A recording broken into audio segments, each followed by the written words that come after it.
Yeah, absolutely.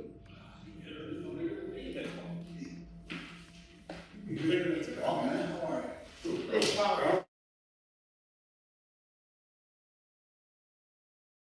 Get to share. Hey, how are you?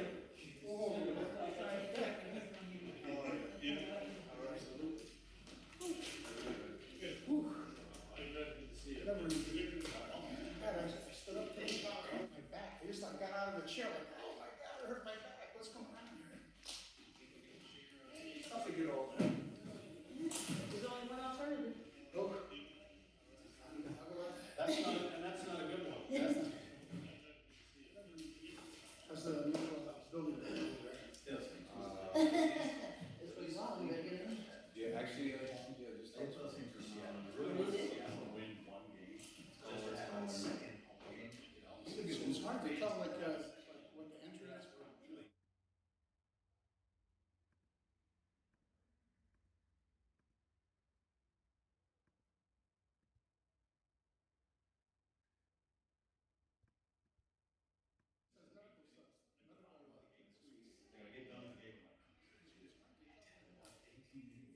And then I'm like, this is the 8th game, it's the 8th inning.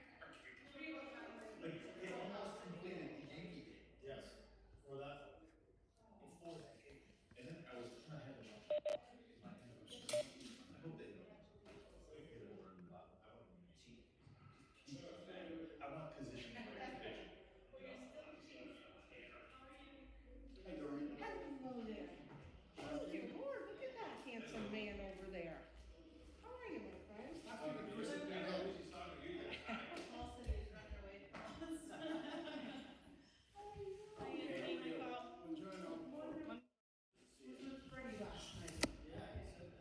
Oh. I noticed your son changed his name to Gianni. I saw that. I was like, what the hell is this? I had to like go in because I was like, I didn't know who it was, you know? I asked him at my birthday, what is this? Yes. Johnny. I'm sorry for that, but I can't help you right now. We gotta go. We gotta go. Yeah, some of the stuff. My friend in California said, you gotta talk to your cameraman, it's just not your best angle. I was like, that's not gonna happen.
Here's the car. I did not approve that. Oh, right. She's gonna retire as. Her last name is Adama. She's gonna retire. That's what they, because I know I know what his name was to look. It's John to tell me this year. Okay. Okie dokie.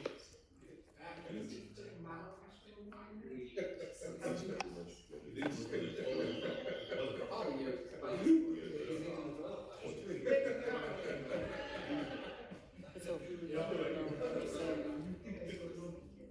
a tough double.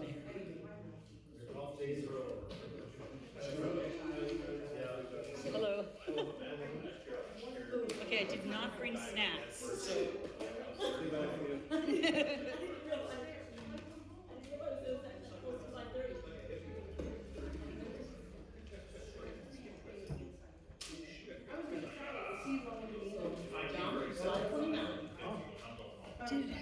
Did you get an email, voicemail from someone that was kind of threatening today? Oh, she did. Oh, I didn't.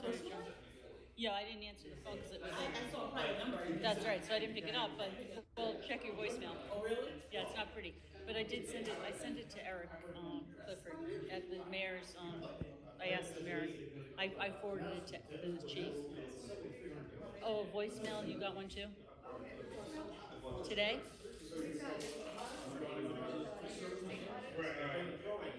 No, it's like every other word was the other word.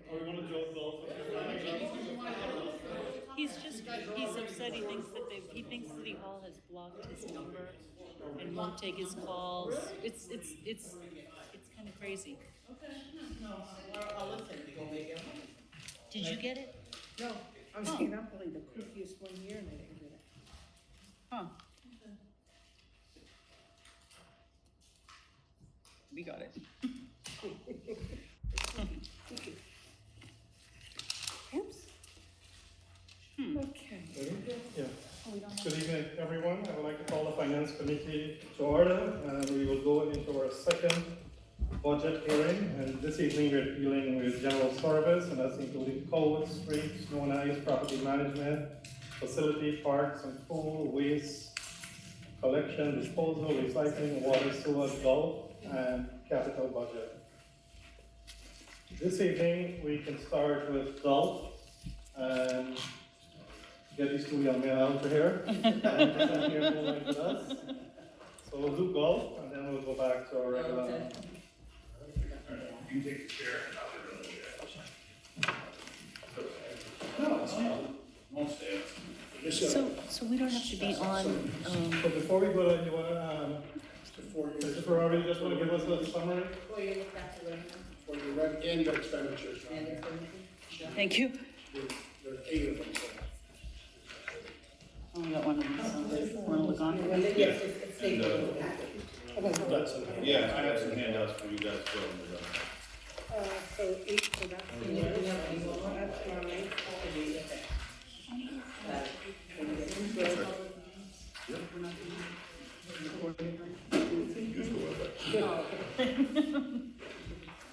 John Caluso approved this? John Caluso approved this? Why, too much color? I think so. Thank you. Come on, yeah, I can do that to him. That's fun. Thank you.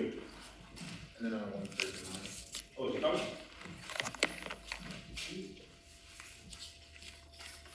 There it goes. Now you can start while I'm handing them out if you want. Well, let me just start a quick overview. A review from Mr. Ferrari and then we'll go into that.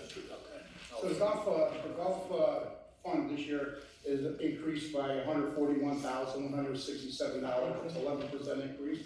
One of the increases though is actually an increase of golf fund money into the general fund. We're actually going from 151,000 to 164,000. So that's part of the reason. Of course, there was also wages and of course supplies. And I think you guys are going to speak about that going through your tonight, right? Mm-hmm.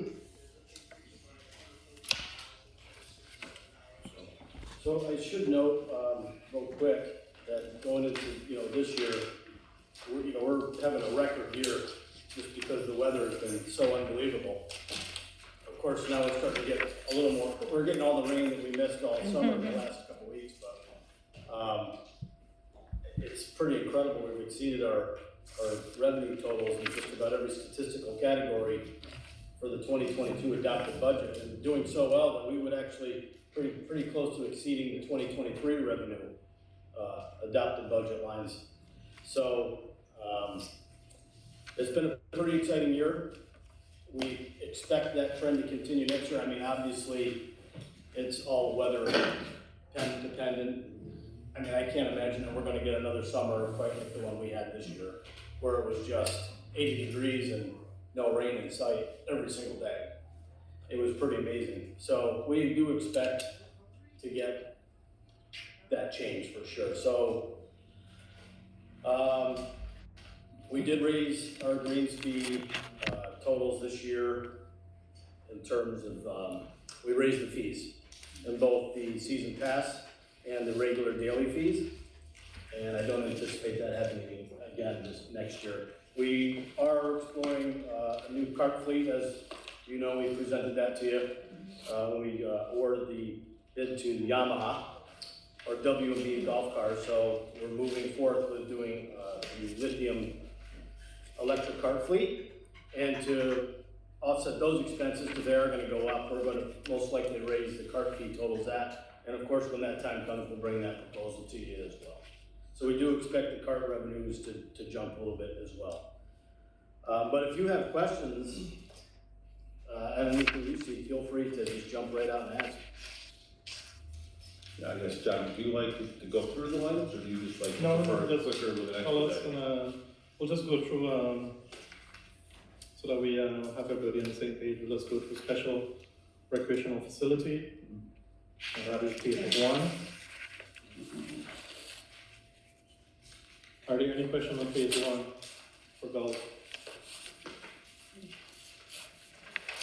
Page 2.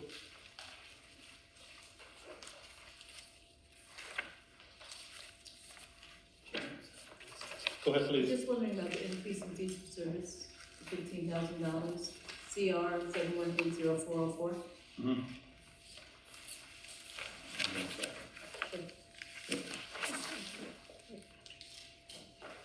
I don't have it, set just the inflation. Yeah, factor in the contract. So what we added was, we added tree trim. So Yeah. we did that last year, but we did it as I came to the council, with a request out of budget after the budget. This is a arborist that actually comes and performs select tree trimming. He supplements Mike, so this is not, large scale trimming where we come and we take the trees down. This is, he comes in, he prunes all the dead wood off of some of the oaks that we have. It was terrible. I mean, Matt can tell you how successful it was this Yeah. year. And so, they asked if we could put it in for the following year. So I'm sorry, yeah, that is the increase of 15, because that's what the tree trimming cost us this year. And he does it on a hourly basis. So, you know, we set him loose on the course. Mike is in support, so he climbs the trees, cuts everything. Mike picks it up and does it, and it's been great. So that is the increase for that fees for service line. Any other questions? Go ahead, please. And then would it also be the same justification for CR 7180-433 with the Okay. fertilizer, pesticides, and seed? Okay, so the 433, that is our fertilized pesticides and seeds. And I know Mike isn't here, but Paul is here, and I'm sure he'll be able to tell you, seed prices have doubled. Fertilizer prices are up almost 33%. And we are anticipating, like, you're gonna hear from me in a minute about costs going up, is that we're trying to really hedge our bets and not have to, but all of our chemicals and seed costs are hugely inflated right now. So I think that's a good time to just mention, because it's on this page. I'll just kind of jump ahead to something real quick. I handed out some colorful things. The first legal size document color, that has to do with revenues. I just wanted to show the council the revenues for the course over since 2009. This is a document I've been putting together. A couple of things I just wanted to point out is, I did add on here, I don't mean it to be boastful for me and Matt, but I added our timeline of when we all started here, myself and Matt. And one of the things too I wanted to point out was, Anthony can attest to this, there is a reason 2009, 10, 11, 12, you'll notice a lot of dashes. Is that one of my goals after taking over as the course manager was to increase the transparency in our numbers. So what ended up happening is, you'll see like golf course fees, there was a lot of everything just piled into golf course fees. And so it was very hard to tell how the course was doing, what was happening. So working with finance, we started breaking out. And this was when Anthony was actually the deputy finance commissioner. Him and I started working on this. So that's why you'll kind of see the numbers are smaller, and then also there's more numbers, is because we started breaking things out for clarity. And that's the revenue. So you see that, like Matt was talking about, weather is a huge factor for us, but you'll see that we've shown steady progress all the way up to now. And then on the bottom, according to our financial data, we're at $1,374 million, which would be a new record. and we're still what do you think, 5 weeks left? Yeah, 4 to 5 weeks. So, Really, every day that we take revenue in is a new record right now. That's It's great. been that good a year. and, the other document, so this is the revenues. The other document I just wanted to share is, I find this very useful, this colorful document here. Mike Cesney, our golf course superintendent, who is phenomenal, and is part of the reason that we're just so revered right now. He passed on to me some golf course superintendent magazines. And years ago, one of the things that was depicted in that magazine is, what is the cost to maintain your course? All right, it's a superintendent magazine, so it was, how do you stack up? The problem is, if you were to look at this, you have no idea. I kind of do, you would have no idea what it costs to maintain the course. So what I did is I put this breakout together years ago, and I do it every year, so if you're on the council next year, you're gonna hear me say the same thing. What this is this is a color-coded breakdown of the course's expenses. So revenues are revenues, they're pretty straightforward, and those colors correspond to our revenues here. On the second page, but where the value really is when you get into the next pages with the blues, reds, and you'll be able to tell that the breakdown of the course is approximately 46% or $650,000 goes towards Matt's end of the course, operations, the cart fleet management, and power, things like that. So that's, what almost you would consider overhead, but it's much more than overhead. And the superintendent and his cost to actually maintain the course and keep it as beautiful as it is, that's $525,000 or 37% of our budget. And then 16% go to, what we put into our own coffers for capital fund, or, important what we put back into the general fund every year. This year, we're looking at $164,000 back into the general fund. So this really, I feel, helps people understand how the golf course is actually managed, where the money's going, so that if someone were to ask, how much does it cost to keep the course looking like it does? It's $525,000, 37% of all of our revenues. It's just a good number to have, and they said that in that magazine, that every course should know what it costs to maintain the course. That's great. So that's what these are coded up against each other. Now, the red one is what I wanted to talk with you about. I put this budget together with Matt in May and June. I would like to request to increase fuel, oil, and grease. We decreased it a little bit from 20 to 10. I'd like to reestablish it at 20 because we are seeing just our bills are going up and not down. And so I'd like to maintain that at 20 and not reduce it to 10. And that is line 7180, 470. yes, 7184.70. I did speak with Mr. Ferrari about this before the meeting. Okay. So we changed that from 10 to 20. So you want that? I would like to put it back to 20.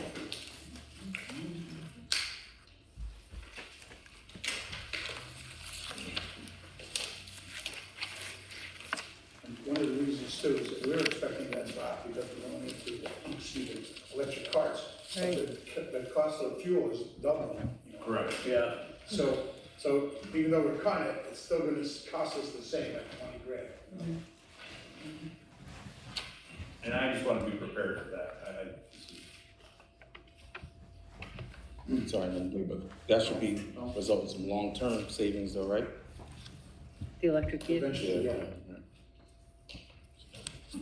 I'm all set, yeah, I just wanted to show what I passed out. Any question on that? Go ahead, please. I think it's appropriate, especially for the sake of transparency. I know with the ARPA funding, we, as a council, allotted to put a portion of that to the irrigation system. Would you mind just expanding on how that affects that maintenance portion of the budget positively? Well, it's certainly the water's gonna be certainly allocated much more evenly, and it's gonna be less labor intensive. How that's gonna break out in terms of Mike's costs, I'm not quite sure yet. He's gonna be able to do things on the golf course that he normally can't get to because he's so dedicated to doing the irrigation system the way it is now. So just to give you an example, the current system is a single row manual system. So in the height of summer when it's 90 degrees and he's out there watering, he's not just watering to get water into the ground, he's trying to keep the place alive, right? So they literally have to go out and take a head, and I think some of you were here when he did that demonstration, but he literally takes a head and puts it into a coupler and twists it in, and they go. So he can irrigate a hole and a half, whereas every other golf course can do their entire facility at once. So you can see how time consuming that can be. If the regular system is going, he's doing it at night, so when he comes in, it's already irrigated, he doesn't have to do it. So now that he can attend to the finer details, paying attention to the more of the landscaping beds, making the course a little more pristine in that area. So I'm not really sure yet just how the cost breakdown is gonna be for water. I don't know how much we're gonna save in water, maybe the mayor, you might know. The other factor in that is we're not gonna see the full savings until 24. You know, we're mapping out a fairly aggressive timeline to put it in 23. I'm still skeptical of some of these contracts with supply issues and actually being able to implement it so that we're gonna get it in. As Matt's outlined, there's gonna be a shift in resources. Is there a point where we go back and actually reduce the expenses of the maintenance, or do we reallocate some of the manpower to do some of the finer work that isn't getting done now? And it's just approaching somewhat of a fluid situation where sitting here tonight, we can't make firm recommendations or decisions. The other thing to point out is, you know, Matt and I had a conversation just before this meeting about it. One of the things that I would say is one of our biggest concerns is actually Mike and the day he decides to retire. Mike has been with the course for, I believe, almost 20 years, Matt? Yeah, well over. And he knows the course, he knows the manual system, and he's prepared to work on it. And he has a lot of, you know, intrinsic knowledge because of that. We are trying to find heir apparents, we are trying to find people that, you know, may be able to do something, but the system is extremely difficult to work on. When we did put out an RFP 2 years ago, as per our purchasing code, and we did get replies, one of the biggest complaints was about the system and about how cumbersome it would be for someone to learn it. This new system being totally automated, GPS, into a computer program and available on a mobile app, it will be available to more people to be able to understand it than the original system. So it does set us up for even more savings and efficiencies in the future. Because right now, if we were to have someone, not Mike, come onto our course, the learning curve would be very steep. And they may struggle with it. The amount of time that they put into turning on the valves in the summertime is a lot. So, you know, I don't know how long Mike's gonna be there, but this is hopefully helping us in the future when he is not there with the mapping system. Because the new system, when we have our ribbon cutting, it's gonna be impressive. It's gonna be a really great system. The technology nowadays is incredible. Like you can literally see on your phone and it'll give you every single sprinkler head on your phone. So if one's not operational, it'll tell you that this isn't performing up to standards. And then you can say, I wanna put one sprinkler head on the 15th green and run just solely that head. And you can do it right from your phone. It's pretty impressive. So, but we'll be able to water every square inch of that golf course evenly and use less water, which is the best part. Thank you. Go ahead, please.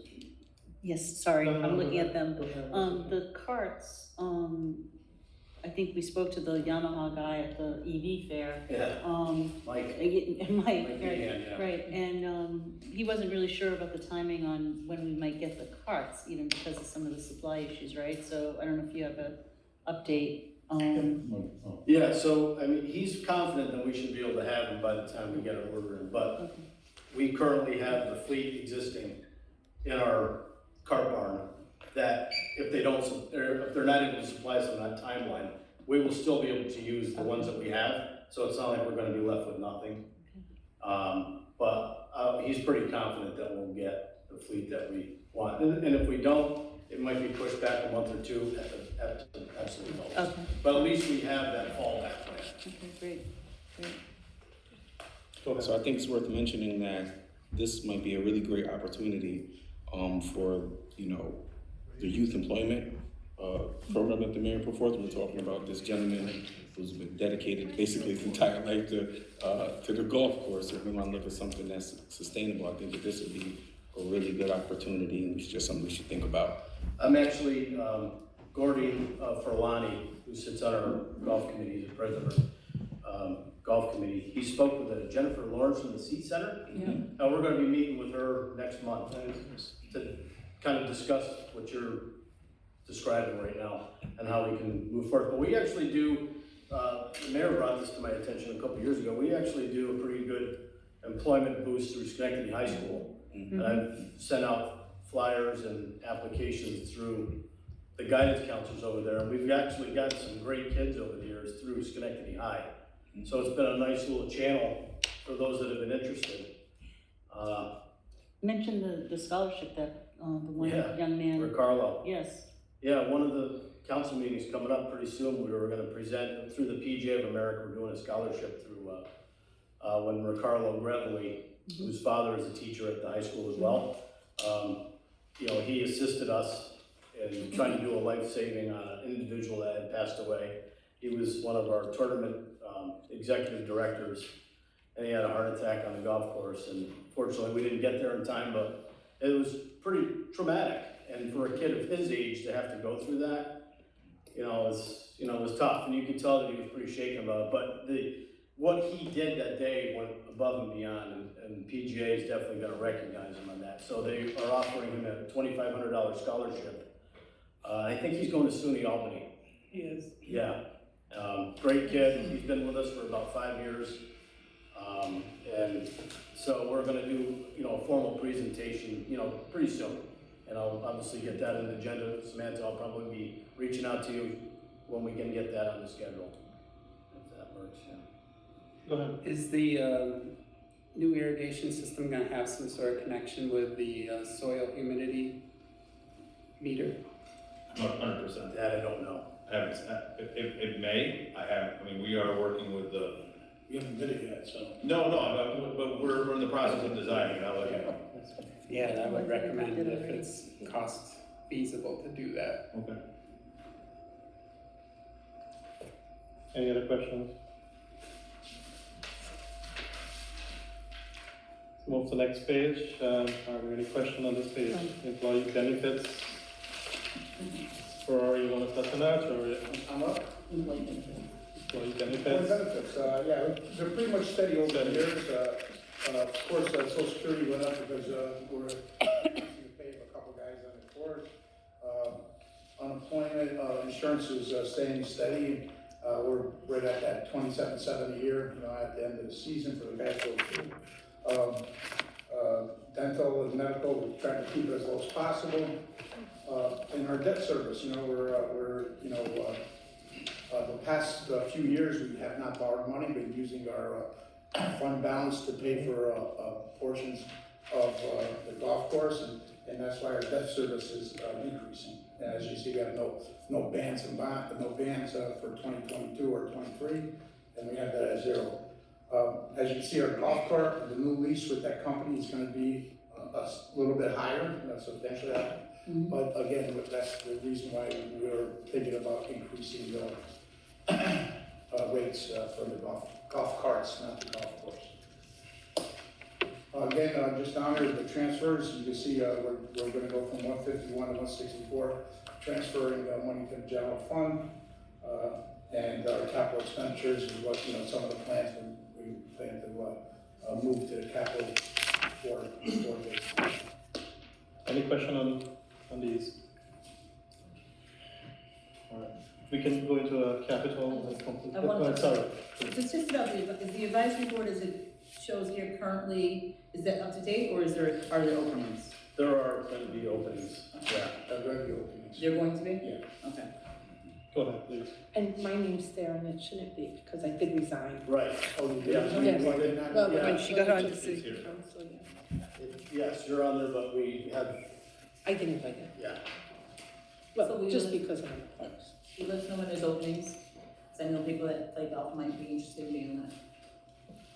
I'm sorry, I didn't hear what you Would you said. let us know when there's openings, because I know people that may want to be interested in, Sure, absolutely. thank you, If you have those names, Mary, just send them to me. okay. And let me know when you have the mini golf committee, then I'll. That's Okay. Do you bring your own equipment? Yeah. No, I'm just kidding. Mr. Farley and I are both on it. I could Co-chair actually, that one. I could actually be Just on that quick one, question, so we talked about, I just heard you say like, raising the rate for the cart fees. But from what I'm told is that, we have this really a great course here, and I think that there's nothing really comparable around here as far as municipal courses are. So I was wondering, did we consider possibly raising all of the fees there to kind of, or are we kind of like in that place of where we're? Yeah, and, earlier in the session, I had actually briefly mentioned that this year we actually raised the season passes. Yes, For yeah. Mhm. golfer, Mhm. and then the daily fee rates as well, so I don't think that we would do that again. Yeah. Keep them steady and then bump up the cart fees, just because we're gonna have that extra expense and we need to offset that. Yeah.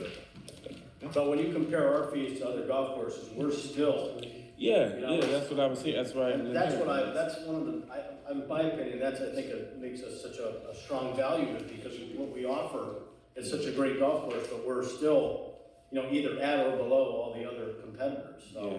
And I think a lot of the players appreciate that, and when you actually show that you're doing things to improve your course, and then you raise your fees, I think players are more apt to say, okay, I'll still play there. But if you just raise your fees just because you say inflation, and you don't do anything, and that's one of the things we've done over the last 8 years, it's something to be proud of. We've done a lot of work up there. Wouldn't you say, Anthony? Absolutely. We put a lot of time into this. And the other thing is that, we take, like Matt was just saying, we take all the fees very seriously. We actually strategize between myself and Matt and the mayor, bringing the golf committee involved on how we're going to do it and the perceptions of it. So last year we decided, was the conversation of, this is a good time to do it. We're trying to raise money for irrigation. We're trying to do these things. We haven't done it. So we did a significant one. And we did get pushback from season pass holders and people about, did it need to? But I'll tell you, Matt can attest to this, but the season pass holders did come back because the value is still there. Yeah. I mean, they were upset about it, but they did not depart. And I'm not saying that that's wrong or right, I'm just saying the value was still there. Similarly, to Matt's point about when we do something on a show, we're going to bring a new fleet in, and it's gonna be a lithium, state-of-the-art fleet of carts. And They're we're awesome. gonna, we're gonna bring it up that bit to recoup that. Similarly, I'll just, talk, one of the things that we have discussed that's not proposed here, but once again, it's these little things to try to help our health without doing it, is if you're looking at the budget, CR 7180,491. Is this revenue? It's an expense, 718049. 491. Credit card fees? Yep. Credit card fees. So credit card fees are increasing. We are seeing them just explode with the use of credit cards. So one of the things, once again, that we've talked as a group about is the possibility of next year either instituting a fee and passing those fees on, or we've actually talked, Mr. Mayor, about using another vendor, whereas the fees are lower, to try to help ourselves lower that expense. As Matt, didn't you say courses in the area are doing this? Yes. Not only courses, I think restaurants, we talked to Mr. Farrar. Definitely. Just happening, it's become very popular now. A lot of these companies are coming in, they're allowing the business to apply the upcharge. So if it's $14.81, the 81 cents, if that's the fee that's incurred, they put that back on the customer. And The mayor and I Instead of the credit card fee going into the business. The mayor and I have met with a couple of companies about credit card fees now. We're looking into exactly that, to try to lower the fees. And to be fair to people, we are working with our concessionaire, June, Muni Grill, on having her provide the clubhouse with an ATM. There is no current ATM, it's a big complaint that Matt gets. We're working with June, and next season she will have an ATM. So that, I think we prefer less cash because it's a little bit more honest to have the credit card, but I'm just trying to make the point that these are the things that we're also trying to, keep the health of the budget alive and keep it going. And then these little things we think are what will really help. Because you see, the costs are just going up for those fees. The credit card fee, if we were to go back, I mean, it was $5,000, 6 years ago, and now it's $25,000. That's crazy.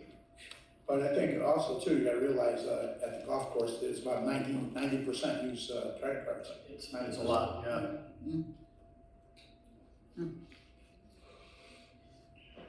Any other questions before we move to capital? Okay, move to capital.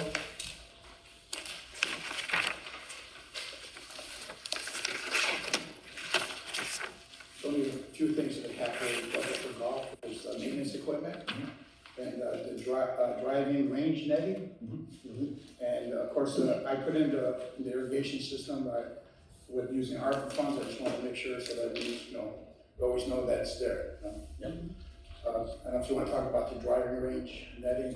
All these funds, we're not borrowing any money, by the way. We're going to be using fund balance and reserves out of the golf course to pay for these. Again, trying to not increase the debt. Yeah, so with the driving range netting, it's just more of a deterrent to stop the golf balls from getting into the woods. If you ever get up there and you look at the practice range, it's not a very big area. From the actual tee to where Route 7 is, it's about 230 yards. So we've restricted on what equipment players can use, so to speak, because they'll be banging the golf balls out into Route 7.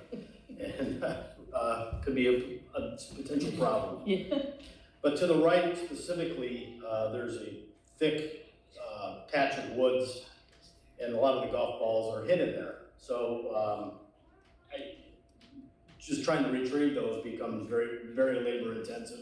There's got to be thousands upon thousands of golf balls in there, but if we put a net up, it would at least block that from happening. And probably save us the expense of having to get range balls every single year and replace that. But yeah, I mean, if the next time you go up there, if you actually take a look, you see what I mean. It's not a very big area. It is what it is. We're kind of landlocked in that regard in terms of size, but it is a nice range. People like to use it to come and practice, warm up before the round.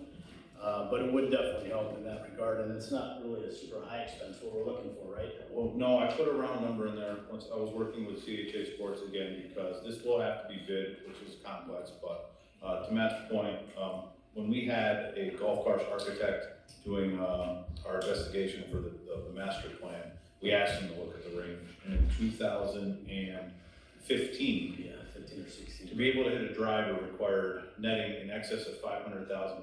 We're talking 130-foot poles, because even though even myself or Matt, even the mayor, can't hit over those nets, you have to be able to prepare for 350-yard hitter. And so they can't design something without someone who could hit over it, and the cost was excessive. So just to put it in, Matt has been telling me about this loss of golf balls for years. So what we're looking at is 40-foot utility poles.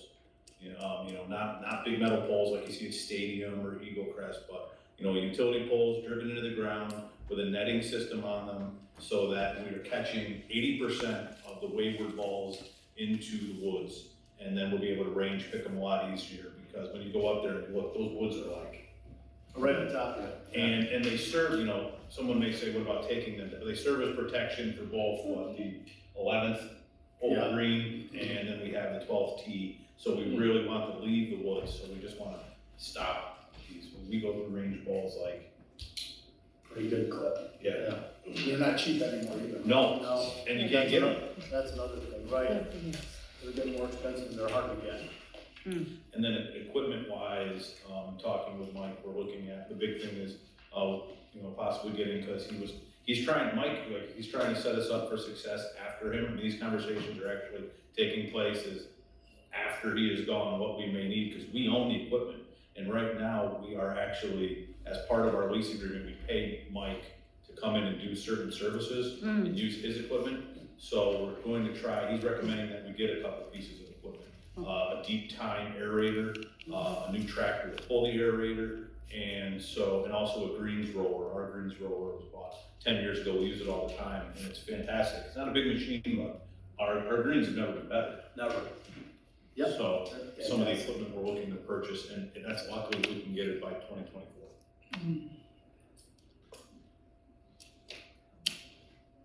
Any questions? Seeing none, we are done. Thank you guys. Thank you. Thank you all very, very much. Thank you. Good presentation. Thank you. Have a great evening. Yeah. Good luck with the rest of the budget. Thank you. I'm happy to. See you later, Matt. I showed how you did it all over there. Thank you. Have a good night. Not looking good.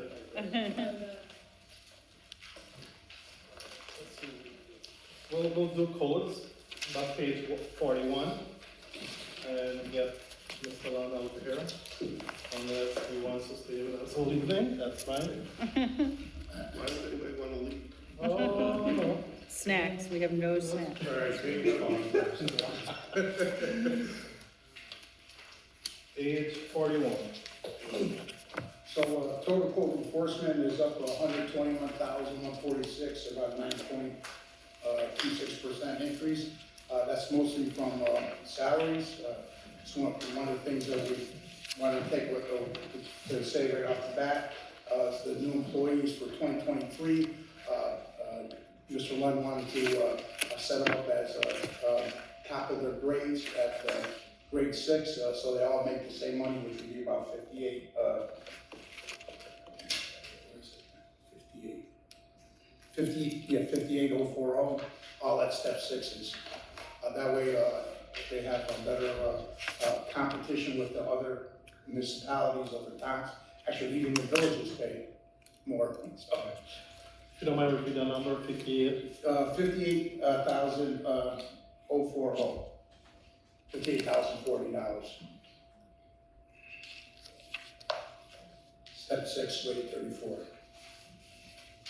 Yeah, you want to give us a summary from your department, what's going on before we move on? Sure, actually, we have some exciting things. We've actually been able to hire some new employees to the building department. We put 5 employees on this year. We have a 6th one coming next week, hopefully.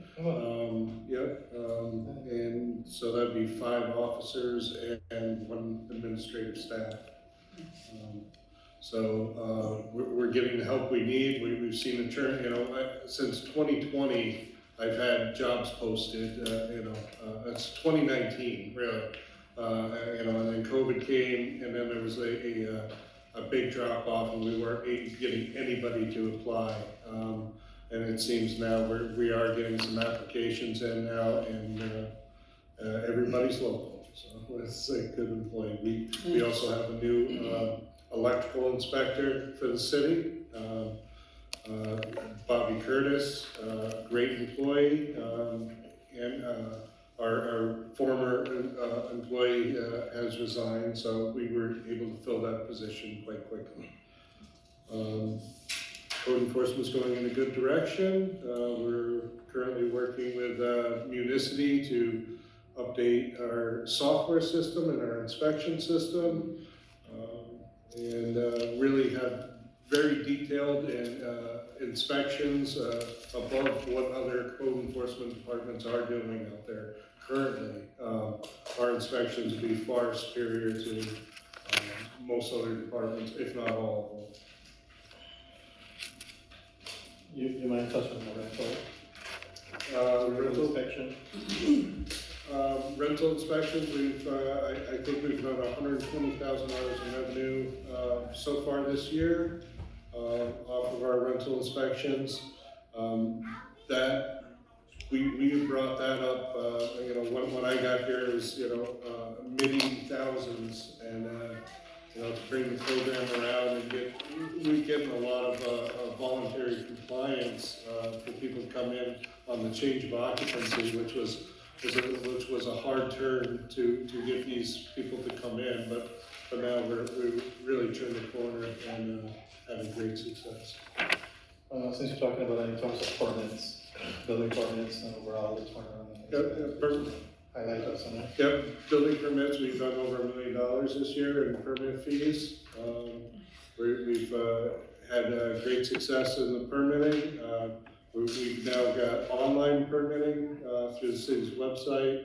We're looking to update that and get on board with a software system that's called City Squared. It's part of Unicity. So the permit consumer can get their permits online and eventually be able to pay for them without coming into City Hall. So that's the hope there. We are looking into working on remote inspections, and this is something that is, since 2020, the state has looked at, how remote inspections can be done by code enforcement, and so this is some things that we're looking for in the future of, what that inspection may look like, and it's really at the beginning stages. We haven't entertained any inspections at all at this point, but going forward, it's going to be part of our program. Could you tell me the name again of that city? City Squared. City Square, thank you.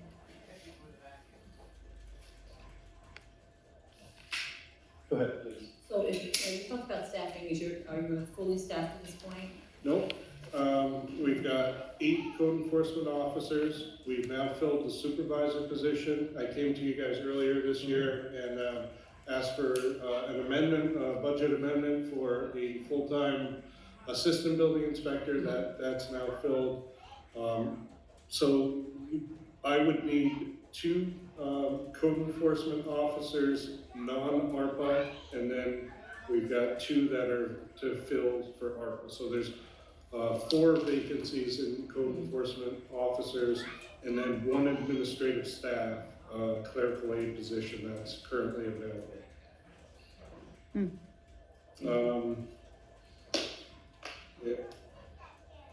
And excuse me, and there's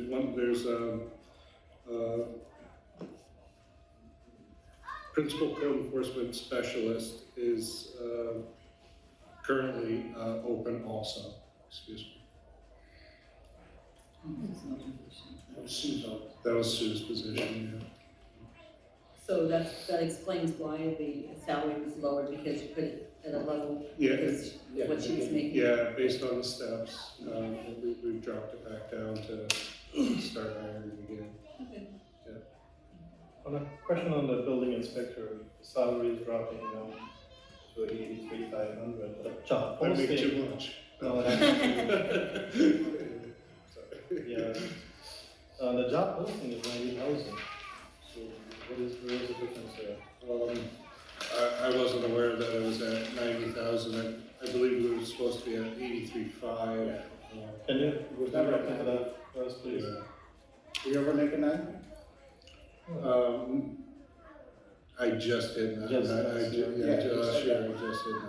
But the plan is that Chris is gonna be moving it as a, Yes, as a the commissioner. deputy commissioner. Oh, yes. And there's the new person, Naeem, I believe, it will be. Naeem. Will be starting as a Building building inspector. inspector, yeah. Yep, so the thought of bringing it back to really the original spot where I took on 5 years ago. Also, now that there's an assistant building inspector that's full-time, some of these duties can be taken on by 2 people at this point. This is why we really want to bring it back down to that level and then Because that was actually. build them back up as they go. Actually, he's called out an assistant, then he also has 2 supervisors too, whereas 40 didn't have that. So then that will lead me to the next page, 42, the other part-time staff, where you have 29,900. Yeah. So I've left that in there as an assistant, a part-time assistant inspector. If we get to a level and we find some talented people that could actually train our code enforcement officers and bring in, I'd like to have that money available to, for training purposes, yes, absolutely.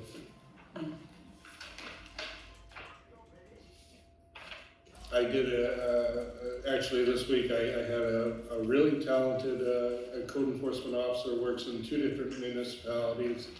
Rensselaerville and Selkirk, I believe he worked at.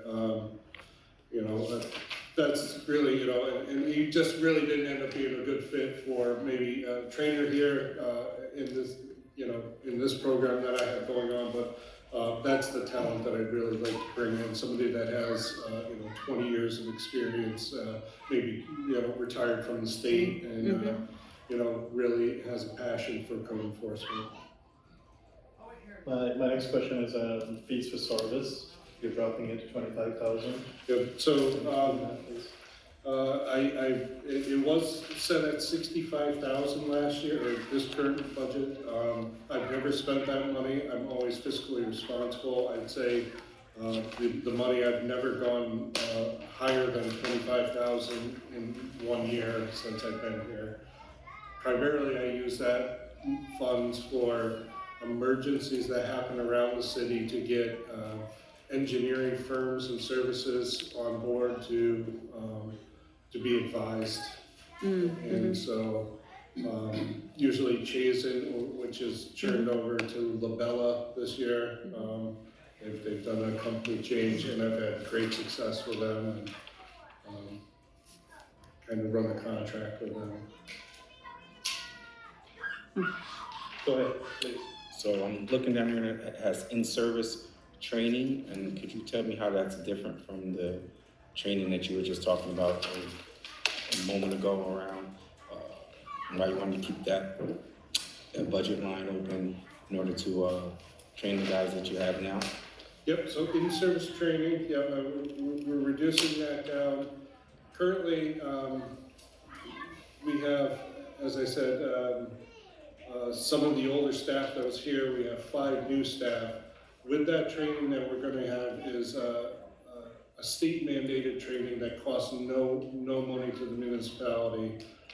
The first year is really gonna be free. Ongoing though, they will need a 24-hour in-service training, which we have historically always paid for the officers. So this first year, we're gonna see a benefit that we're not gonna have to spend that as much money as we had projected before, based on the staffing levels. Gotcha. One of the officers that I'm trying to bring in, actually this coming Monday, I'm bringing him on because the state training starts actually on Monday. So I didn't want him to fall 6 months behind my other 4 officers that I did hire, and keep them right on pace with everyone else. The training for code enforcement and the learning curve is long.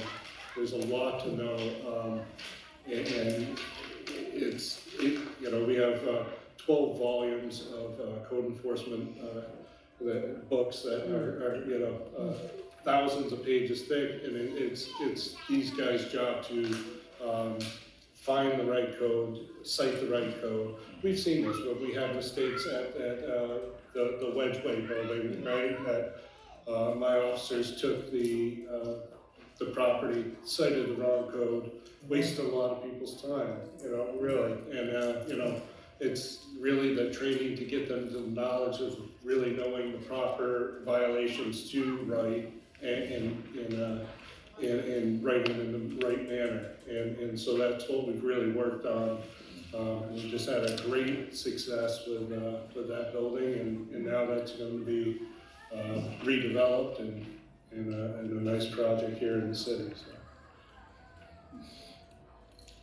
Go ahead. I have a question. It's not really around training, but however, maybe process or what the rules and guidelines are.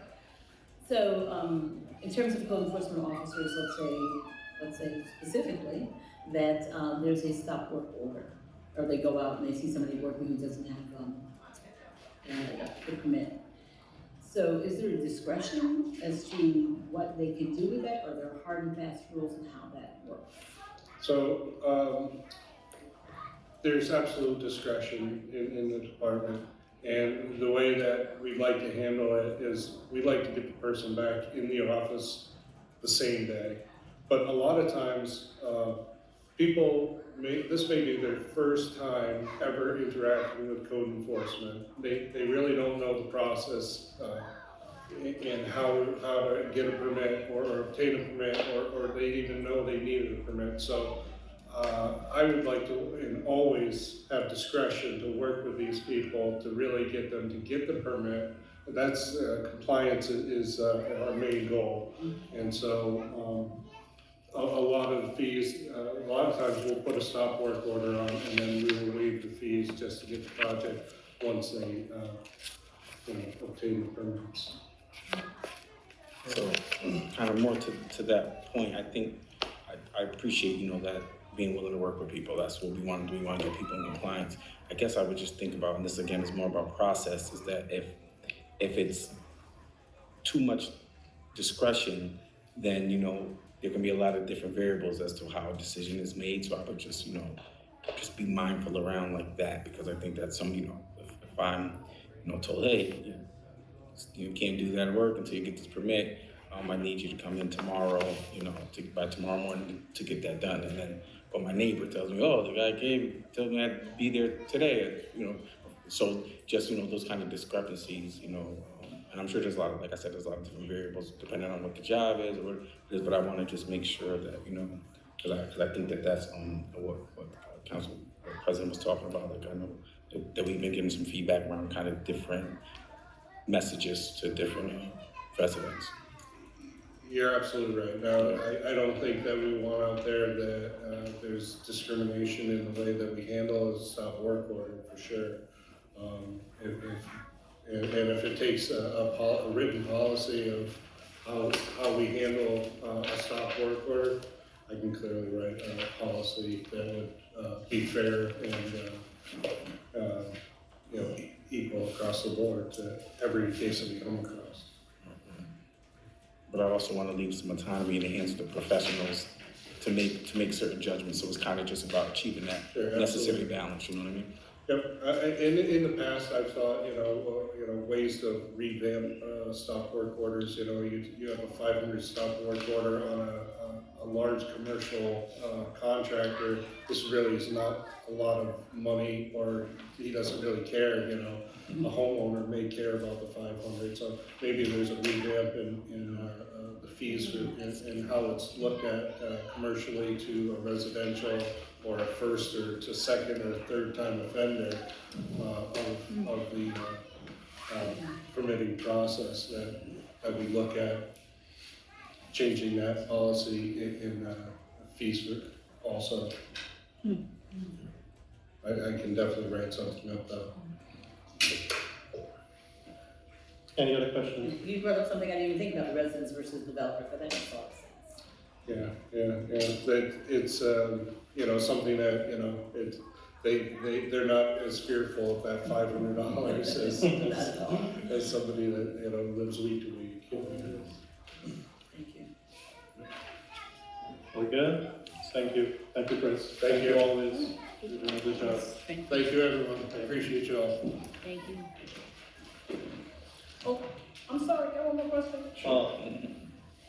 So there's a line that's not filled, the info processing specialist for. I see it on your budget, but and also the. There's two. Process specialist. Yeah, specialist 2 and specialist 4, both. I guess too, there was never any thought of putting that in there, so that would definitely be an error. I did look at potentially moving an individual from IPS 3 to an IPS 4. Yeah. You thought about that? Yeah. And I'm open to whatever anybody here wants to do.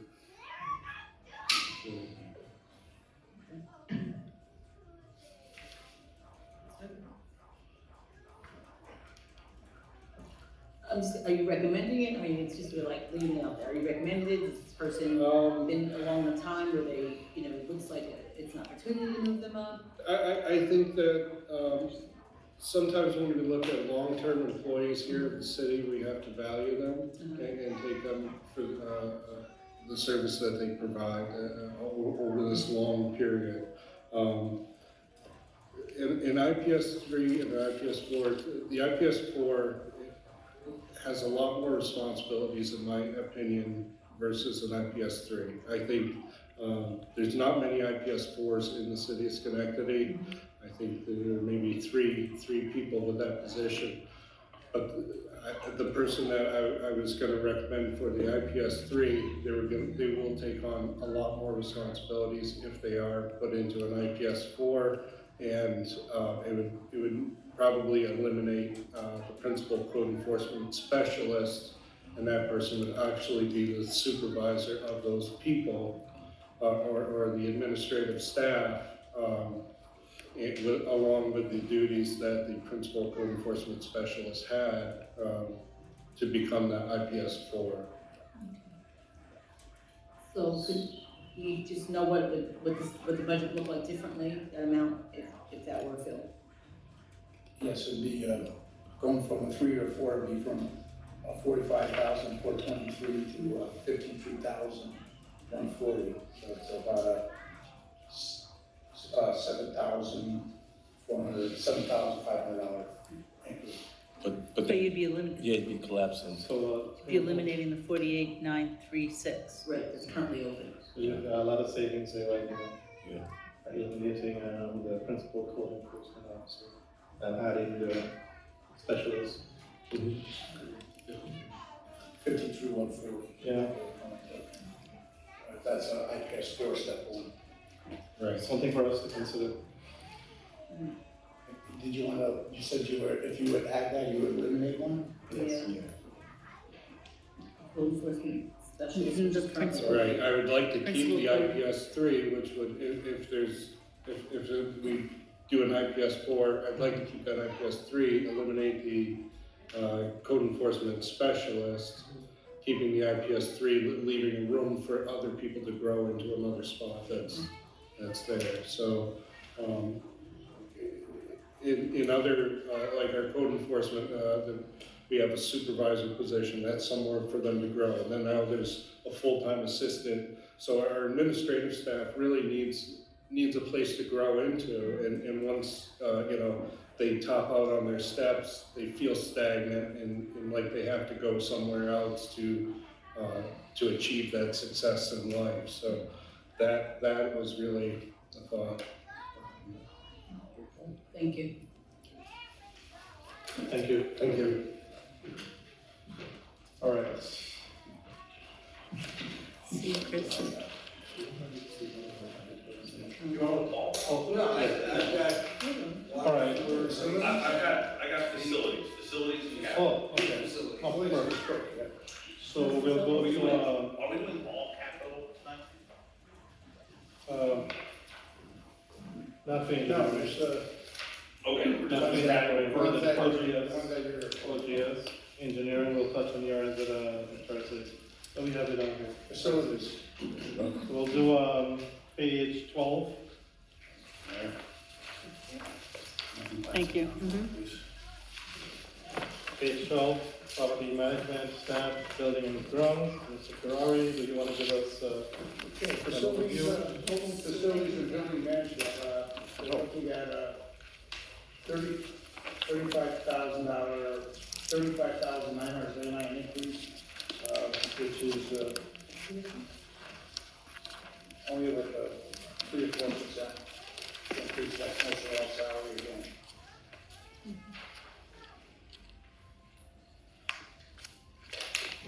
walk us through?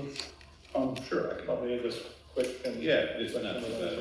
So, facilities, building maintenance, facilities department, which is under the Department of Engineering. We maintain City Hall, Police Department, and 4 fire departments, as well as the parks buildings for the most part. Essentially, it's the non-water and sewer buildings in the city which are handled under Paul. He handles his water and sewer buildings under those codes unless some need arises. Under that is the supervisor of buildings, that's Joe Pangione. He's been in that role for several years, invaluable to the city in his role of handling all the day-to-day activities that's necessary to run all those buildings. So Joe is there, we have his longevity, which is typical, that's handed to me. Shift differential for our cleaning staff, as we know, we run 2 different shifts of cleaning staff, so we have a shift differential. We have our cleaners who are both staffed here and at the police department. We have a 4-2 split, but they do work hand in hand, so we do rotate them if need be. They all have overtime allowance. Usually it's for weekend things. We just had Spectacular. We have the Children's Art Festival. Sometimes there's a need to have them, so we keep that there. There is a stipend that is for Joe, as he is on call 24/7. If we have issues, that is his on-call stipend. Uniform tool allowance, that is the boot stipend. Each of them gets an annual stipend for boots. And then we get into the meat of it, which is the expenses. I gave a handout out, and the first page of that handout is what I call a facility budget overview for repairs and fees. If you're looking at the total, you're gonna see that there are 2 lines that are significantly higher than the others, and that is fees for service and repairs. So fees for service and repairs, those are the most critical that you manage. The other lines that you see, phone expense, that's for a cell phone, laundry, windows, fumigation, I mean, that's general business, $4,000, supplies, paint, hardware supplies, things that we need. Cleaning supplies, that's when you go in the bathroom, that's our Pacific Blue. We have hand towels, toilet paper, soap, so those are our general things. But I wanted to break out and show you the fees and the repairs. So when I got assigned to facilities, I was handed a box with a bunch of keys in it and a list of phone numbers to call in case of emergency. It's just not how you run facilities. The idea was when it breaks, you fix it, and if it's not broken, it's fine. So, we started transitioning. I worked a lot with Anthony on this. At the time, our facility person was Peter Knudsen, who's over at the county now. Peter did a great job, but when Peter left, we needed Joe. And what I wanted to show in this illustration was the goal has always been to reduce the repair costs and increase the fee costs. And that second page that I provided you with is the list of fees that make up our fees for service. This didn't exist. This took years, and it's still an evolving list, so we add to it every year. For instance, at the bottom, window washing. We've met with window washing companies, so we made a significant investment of $1 million into the windows of this building. Next year, after pollen season, we will be hiring a company to come and wash the windows. And we're looking to put that as a 3-year rotation of washing the windows. We have a very small outfit that is terrific. I mean, charges us pennies, and he goes down and he cleans the police department and the Bureau of Service. All your guys were ecstatic. When was the last time we hadn't cleaned the windows? But we found someone that does it, under $3,500 per procurement. These windows, because of how elaborate they are not under $3,500. These are, expensive windows to clean, but that's just a new thing that we have on there to do. So what I just wanted to show was we are successfully doing that. Our repair lines are going down, our fees are going up. The overall budget, if you'll notice, it's pretty stagnant. We're 1%, 4%, 0%, 2%. We're hovering there, but we don't have as many repairs. And the reason is we're doing more maintenance. We're staying on top of things, and also we have capital codes now dedicated to facilities, so that if we do have a major issue, we're using capital money, not operating money, and that's keeping things the right way. The accounting is more accurate. So I wanted to just show you those 2 things. You could look at this list. This is our main list as we go down, but the monitoring, cooling tower inspections, our electric vehicles, elevator maintenance for every building, making sure our exhaust systems, our turf management, our fire extinguishers, we have gates, generators. We just had a generator issue today. We have all of these fees that we go, overhead doors, locksmiths, telephones, water treatment systems. This building now has just a water softener, but we also have an injection system for the boiler, because as you know, we have hard water. So as much as we can to keep that water pH neutral, it helps the longevity of our pipes here. And this gets updated whenever we have a new agreement, whenever we have anything, we update the sheet, because then it gives me that total on the bottom. That total gets kind of plugged in, and we work from there. So, I mean, Anthony and I've been working on this, he's seen the results. Liz, who was tough to please, she's really been seeing this, you know, she's been happy about it. So I think that it's going, but those are the two big ones. Similarly though, I want to point your attention to 1622 470A. I would like to increase that similar to what I did with the golf course. I'd like to bring that up to 10,000 from 6,500. Just so if you're asking the question of why is it 2434 the year before, what ended up happening is we found the heating bills in 2022 this year. And so the bills went to a different department and then we got them. And so that number is not actually 2434, it's actually closer to 7,500, but we paid for those out of this year's codes. We made it work, it's fine, but I just want, if you're looking past history, that number is not necessarily representative. And this heating fuel is for parks buildings. We have a parks building that IT and Signals is in. We have a kennel, we pay for that for the kennel. It's kind of the miscellaneous buildings heating supply.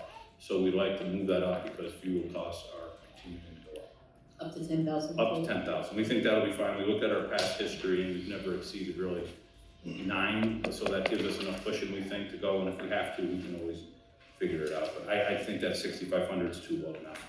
Thank you. So that is, oh, no, there's one more thing with facilities.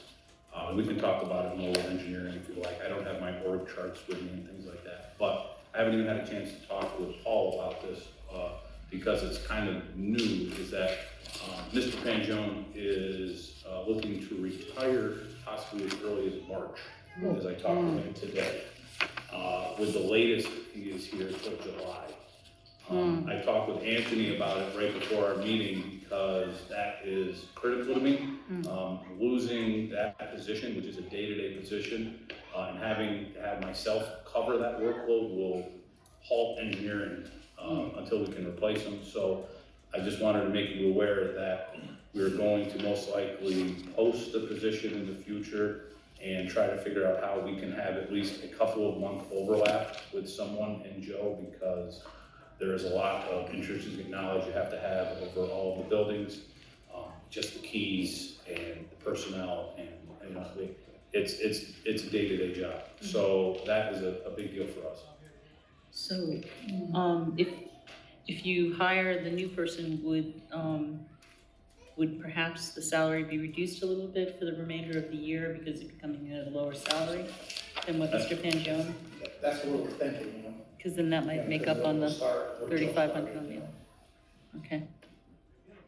Yeah, and we'll have to see what we get, but at the same point, that's what I wanted to just make you aware is because Anthony and Paul, we're gonna sit down and talk about where it's gonna come from. You know, there is some salary capacity in engineering right now. You know, so maybe we move it from an engineering to here, so that we're not, but regardless, if it does happen, we'll be coming back here probably with a budget amendment to make you aware of it. Okay. But like I said, this is just new news to me, and I wanted to make sure that Joe is, everybody here is critical, but Joe is so day to day that it really is something that we're gonna have to look at. Questions? No questions. My questions were answered in the handout. Thank you, sir. Appreciate it. Capital? Oh, yes. For, John, yeah, one question. oh, go ahead, sorry, go ahead. No, I apologize. I just kind of wanted to make sure that this was in line with your projection. It was A 1622 122 that per diem overtime. A significant jump. That's in line with what you're talking about with having those hours for that staff. Yeah, I mean, it is dependent on what we have for events. You'll see that in 2021, we were at $9,000. This year, we're projected, you know, a little bit more. I think that is, it's safe now that we have full staff as well, we're putting 2 people on. We're also, this is just kind of behind shop things, we're also putting, making sure that we always have someone staffed here at the police department every 2 days. It sounds inconsequential, I know, but what the policy was usually was people got the holiday off, be it a Friday or a Monday, but what was happening is the police department at that third day it's a 24/7 facility, nobody was there cleaning it for 3 days. That third day, we were hitting a breaking point. You know, trash overflowing, bathrooms needing to be cleaned, so we started staffing for every time that we would have, there's no longer 3 days off. So even if it is a holiday, we staff 2 people there. For instance, what was it, Columbus Day that we just had? We will have 2 people there just for 4 hours, but the 4 hours on a holiday is double time. But it's a critical thing because we were getting a lot of complaints when we were going 3 days with 24-hour shifts. Okay, makes sense. Any other question? Chris? Capital. Capital? Yep. For your facility? Yeah. So we only, I wanted to hand out the third sheet that I created. So we're just gonna talk about facilities right now. And if you look at facilities, I know I would get a question about what general facility improvements is. So general facility improvements is the top half here under facility improvements. So the projects that we're looking to complete next year are the sanding and painting of the clock tower.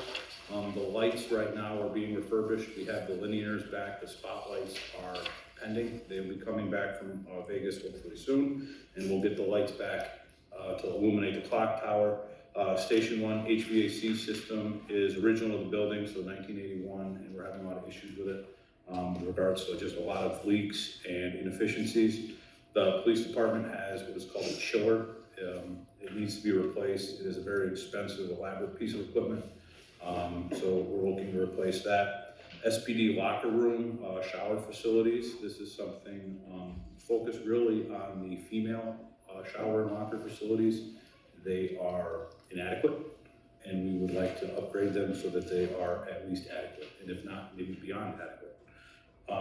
Then we have some fencing and security at the fire department at Station 1. They have a lot of cross-through traffic because it's an open area, something that we've been talking to them about. We've actually had a conversation with the county about maybe combining some lots there, and the mayor's been helping with that as well as the chief. And then SPD generator. We just had a major coolant leak at the generator today. It's a diesel generator, it's interior, it's been there. I don't think it has sufficient capacity to actually power things like the elevator and some of the more critical systems that we'd like to have. So we're looking at studying if we can replace it with an exterior generator or replacing it with an interior generator that's a little bit larger and capable of powering more things at the PD because we have more power requirements now at the PD. And then below that is the ARPA-funded City Hall ventilation. Anthony, I would, in the final budget, if possible, maybe take out the words HVAC and just call it City Hall ventilation because it's a ventilation system. It's meant to just sponge air out of the building, and that's why you usually just see it in bathrooms and large public areas such as upstairs. So those are the facility capital projects. Any question on that? Go ahead. I know every project's important, but I know with our discussions with ARPA and the parks, which I imagine we'll get to, you were talking about how you had a prioritized level of which to address first. Would you be able to prioritize the facility improvements? Sure. So the number one facility improvement right now is going to be Station 1. HVAC upgrades.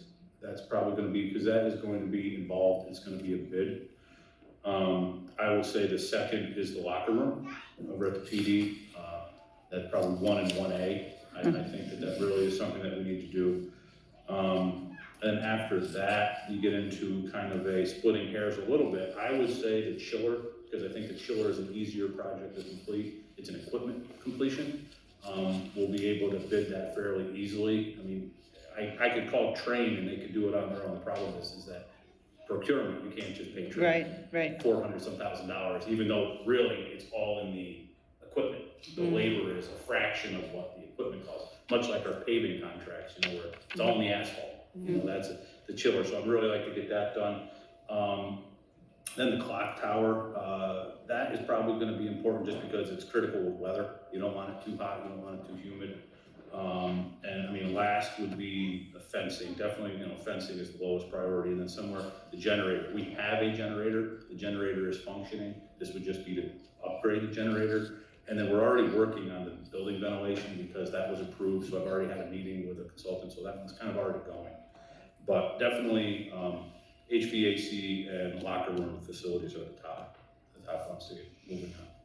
And that's, you know, this is there, but we also, you know, right now, we're doing, I talked about this, I guess I'll talk about it now because they're facilities. Right now, we're doing the firing range at the SPD. That's an ongoing construction project. We're renovating the emergency response tower, the fire tower over by the golf course. Yes. We're building a new training facility over at the fire facility next to there. We took down the old smokehouse, so we're building a facility that'll be more universally used. We're looking at working with the fire station to replace carpeting. We're really trying to move away from carpeting, especially in the fire facilities, where you track a lot of, you know, things on with your boots.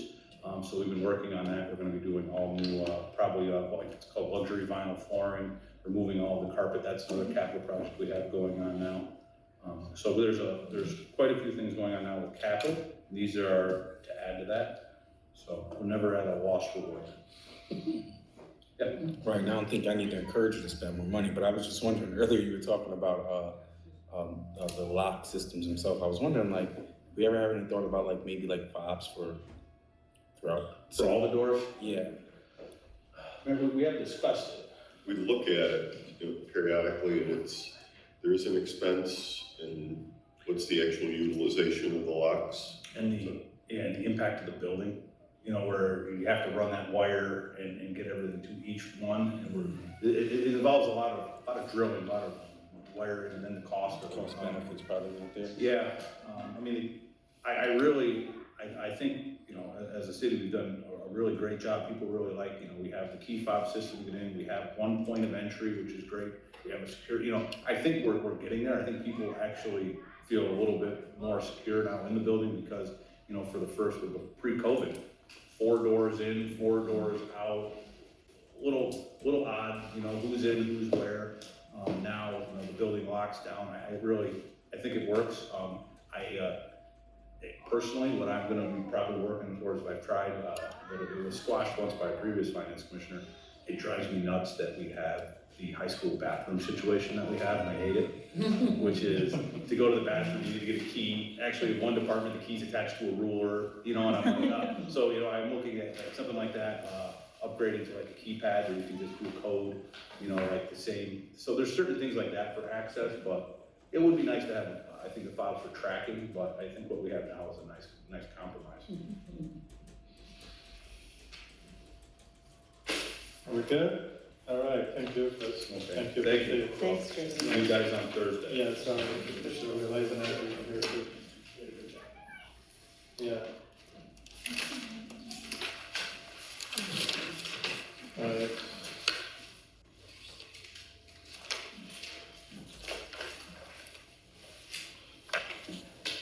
All yours, sir. So this page 31, and let's go in order of the pages then, so that we should finish out on time. Sorry, 21, you said? 31. 31? Yeah. You did give us an overview this time. So is this, we're starting with Service administration. Let's look at the total service, which includes administration, maintenance, garage, snow and ice. Total for all 4 portions is $673,561 increase. That's a 15, almost a 16% increase.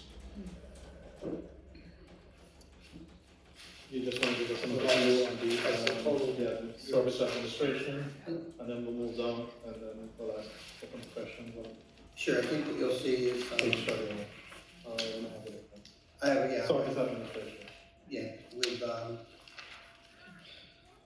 Sean Rocker. Mine's administration starts at page 34. You're 33, yours is 33. 33.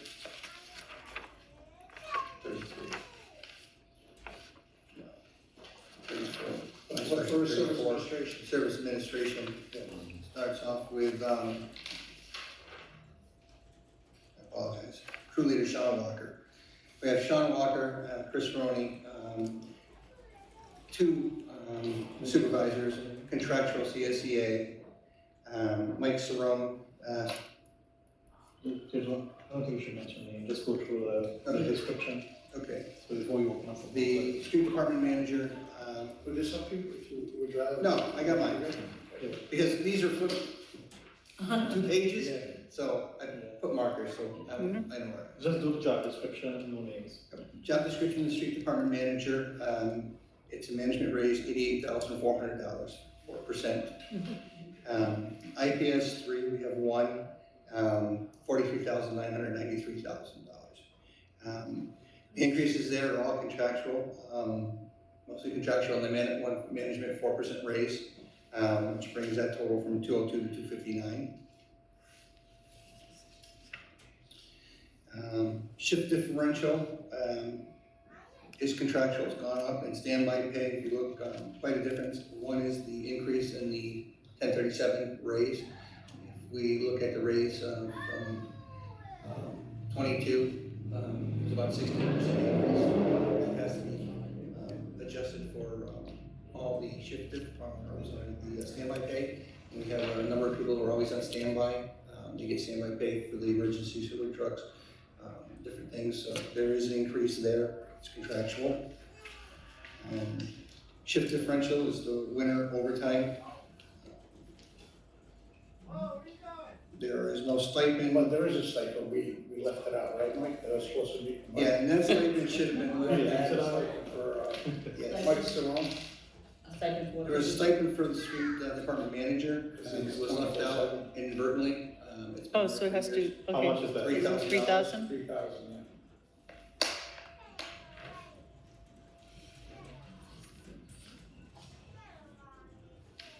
Other expenses have stayed the same, slight increase with cleaning supplies just because of inflation. We could use for, the jail service down there.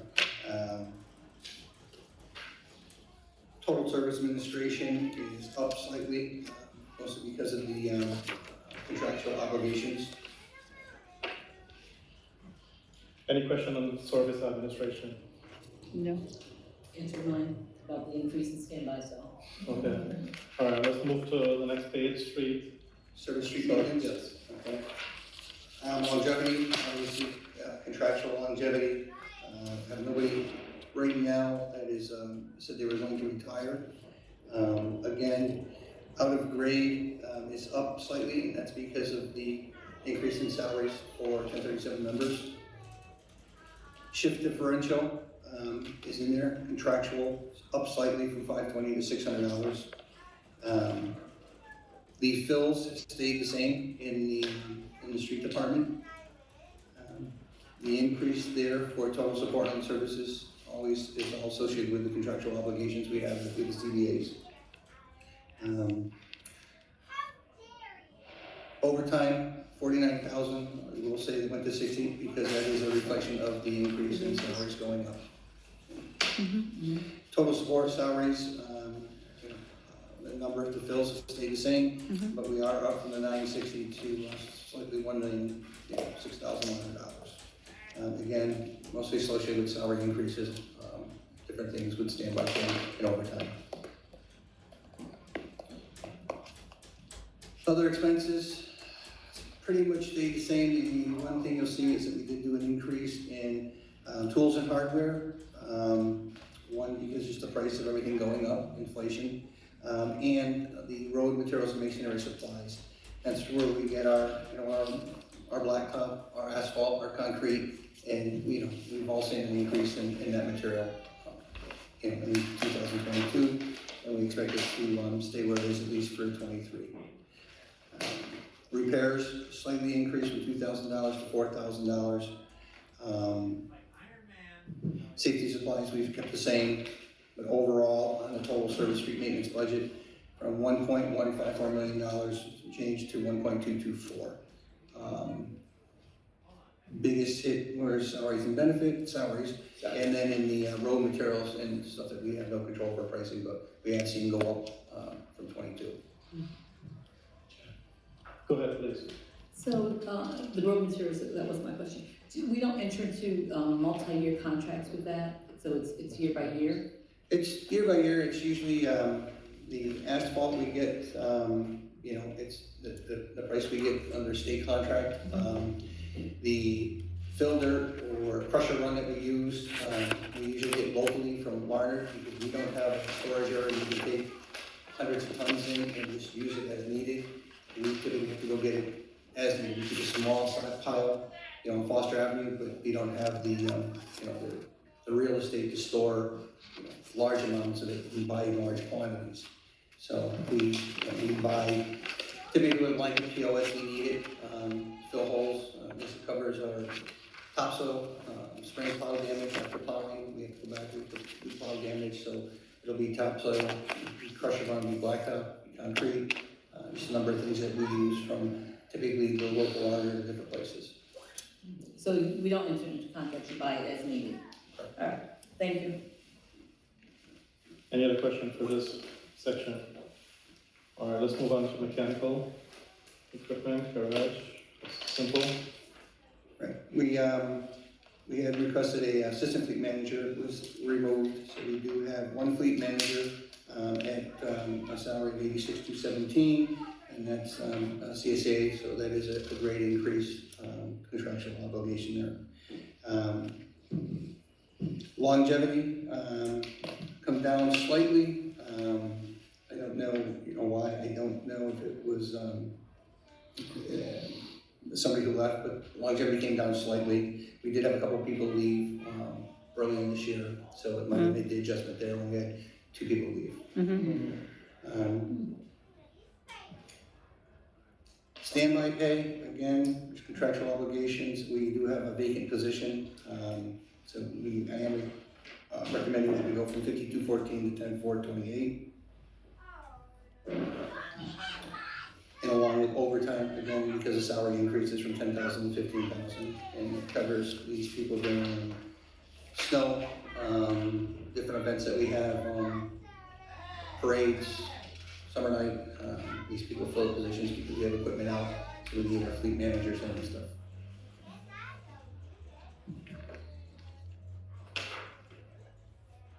The fills, we have stayed the same. We have 2 welder fabricators, we have 1 heavy or master mechanic, and we have 3 what we call operator mechanic, or heavy equipment operator mechanic. And they work on all of our equipment, whether it's heavy equipment, whether it's our trucks, all our vehicles, whether they're code vehicles, water, sewer, they're doing all the work, and they are doing a great job. We have 3 highly qualified mechanics now in the shop, and so a lot of the work is being done now internally, reducing some of our costs that we can, and yet still some goes out because there are some specialty work that we can't handle on some of our bigger trucks. We're just not equipped to do that. But a lot of the maintenance is being done now in-house, tires, oil changes, brakes. So we are seeing the difference there.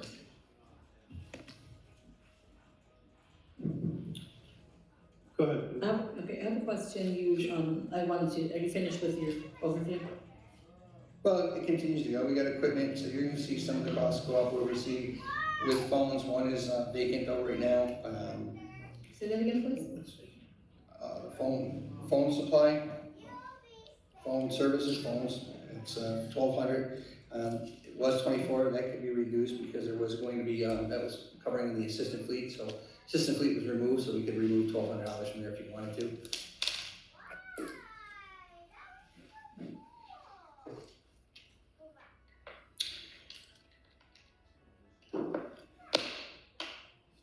The motor vehicle repair equipment just has gone up, mostly because of the parts themselves, the increase in parts. What we see is parts and equipment, oil, fuel, grease, everything we buy. We can go into the supermarket nowadays, everything's gone up, inflation. So that did go up by $115,000 in motor vehicle repair equipment, and we also have a line for parts and vehicle equipment repair has gone up by roughly $20,000. Total service mechanical equipment has gone from 2,088,264 to 2.509,213. Any I question? want to mention that one of the biggest Biggest increase is fuel, oil, and grease. Yep. So I said those are some. That's all, because that's all double. Go ahead, please. So you said that you asked for the assistant fleet manager was removed, so could you just talk about why, you know, felt that position needs to be in there? Well, we have 3 mechanics, we have 1 fleet manager. It's very hard to keep up with a lot of the administrative stuff, with 1 person. When a guy's out, my fleet manager is also turning wrenches and helping, in the winter, we'll be putting on blades, cutting edges. And sometimes, you can fall behind some of the administrative stuff because you're short-handed and you're doing something more physical. And I do have another question about the increase in the fuel oil and grease. This line, is every, like, for all cars, everything, Yes, is it yes, just? yes. Okay, That's police, fire, OGS, water, sewer, yes. That's the entire list. Is there a reason that it's not broken out by department, like? It can be. I had a request today at 3:30 for that, but at 3:30 today, it's not gonna happen. No, I didn't request it, so, but. And Joe does have that, he does break that down, because anybody who gets fuel has a code they have to enter for those vehicles, and they go to that department. So we know what we spend in for police or water or sewer or waste, it's coded. You have to enter in your social security, everything, so it's coded. For budgeting and for expenditure purposes, it's easier to keep it one place. Sure. That makes sense. But we, like Paul says, we do break it down. And Joe is on vacation, so he's in Florida, so when he comes back, next week, I can get a breakdown if you would like it. Yeah, okay, I would. Go ahead. So just earlier, you were talking about kind of the increase in standby pay, and you also mentioned that you have a vacancy, and so are we thinking so if that vacancy gets filled, then you might not need to budget for. Standby pay is for the employees who are on certain assignments on certain trucks. That they're on call. So by being on call, they're being compensated because they're home waiting. Right. So Yeah, they can't go nowhere. They can't go out. And they can't drink. That's what I'm saying. That was gonna be my And that's almost every night and weekends. Yeah, the emergency sewer truck, things like that, we have guys that are on standby for certain things. Barricades, if there's an accident, fire. And they are called on a regular basis. Yeah, I can imagine. Sure. Believe In fact, this week it was called Saturday for a traffic accident on State and Brandywine. Police called for a cleanup first week, so, yeah. Any additional questions for that section? Okay. Well, Sorry, go ahead. it kind of extends on the question for the fuel, oil, and grease. So there's only 1 person that currently can pull down those reports that? Yeah, Joe pulls all those reports, yes. There's 1 person that can pull those reports right now. Okay, thank you. Page 34, snow and ice. I probably confused because it's my What is 38. Come on, have some faith. Seriously. Again, snow and ice, the 5142-112 is the overtime, and yes, from 26,800 to 40,000 to account for increases in salaries for the 1037 members. Out of grade is pretty much the same. We didn't raise that. We should be fine with the out of grade. Shift differential covers the winter. We do break into shifts on the first Monday of December, like we do every year. And again, I spoke to the union today, and their agreement, they want to go back in at 3 a.m., which is it's a good time because it gives me the coverage that we need. 3 a.m. get the streets, either salted or cleared before school buses get out, traffic starts to pick up, and then it gives them an overlap when my first shift comes in at 6:30. Nice. So I have 2 crews in, and then the first shift will stay until 3 o'clock, and obviously if we need overtime, we go into the second shift with overtime. not gonna have any snow this year? I hope not. We did increase the fees for services that typically handles our contractors that go out with us. We usually have about 18 loaders that we put on contract for us to help with our routes. And, you know, that is a, you know, hopefully we don't use much of it, hopefully it doesn't snow, and hopefully we don't see a storm like we did 2 years ago.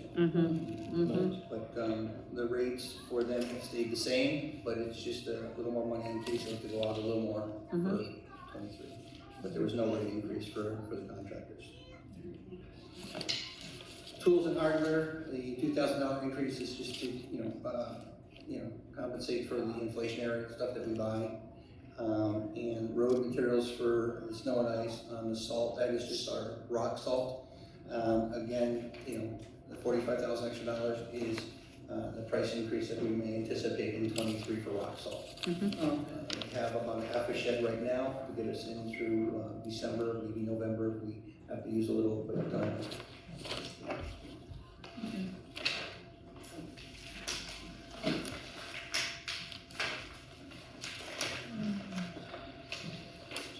Any questions for this section? Seeing none, we'll move to page 35, and that will be parks maintenance.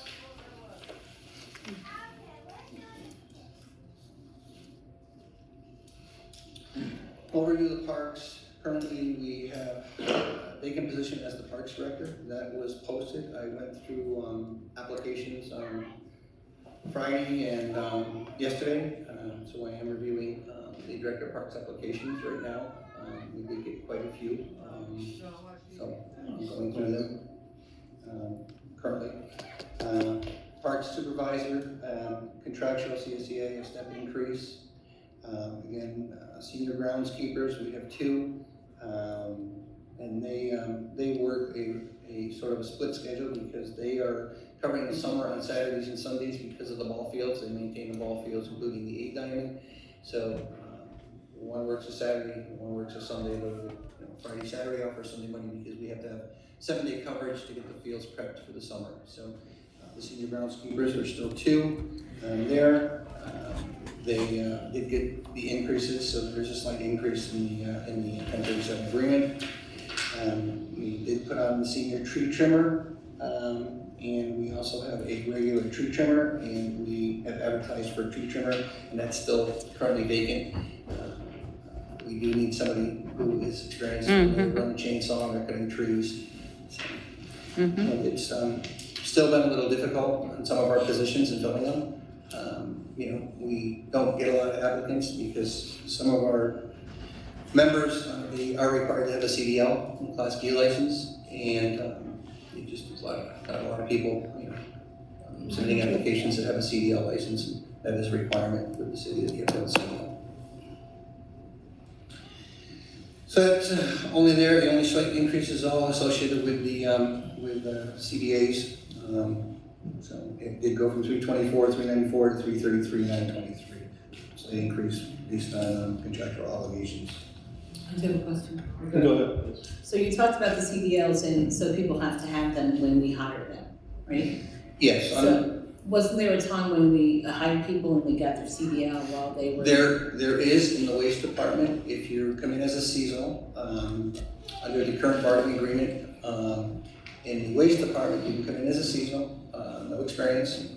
If you're you show promise, a good employee, good work ethic, you will move after 6 months to a temporary employment. You will be, there's an increase in pay for that. And then you have 9 months to show good faith effort that you'll meet the requirements to become a permanent employee. That good faith effort is two-sided. We will work with them. They have to get a permit. We can't help them get the permit. Once they get their CDL permit, we put them in the driver's seat of one of our waste trucks or packers, give them the experience they need. When they feel they're ready, they'll schedule their road test. We will give them the vehicle to take the road test on. If they pass that, if there's a permanent position within the budget, we can put them in, make a recommendation to put them in. We have had a few people go in, get that CDL, and they were made permanent. So we do have the program, but it starts in the waste there is no, that's not in the, street division or the water or the sewer division, because you need that CEO right then, because you're in a dump truck, or a spreader right away. So, but there is that movement where if they do, maybe some of the guys from the waste division will bid out to, another department, and that opens an MEO position for that CEO, for that person to be recommended to move up into a permanent MEO position within the city with full benefits and pay. So we do have that, yes. Go ahead. So for those positions, do you, I know that you're saying that you're not getting a lot of applicants. I know that that's, I would imagine that for, insurance purposes, we want to make sure that people are coming out with their CDL. Do you think that we're not getting enough applicants due to the current labor market, or just because the pay is not competitive enough, or what would you? Well, I think our pay has come up, I mean, if you think about it, the last negotiation, the raise they got for the first year was 16%. That's a big increase. And, are there surrounding communities that are paying a little more? Yes, there is. But, I think we're making a good effort as a city and a council to recognize that. And it was recognized in this last round of negotiations with the union, that there was an increase for them.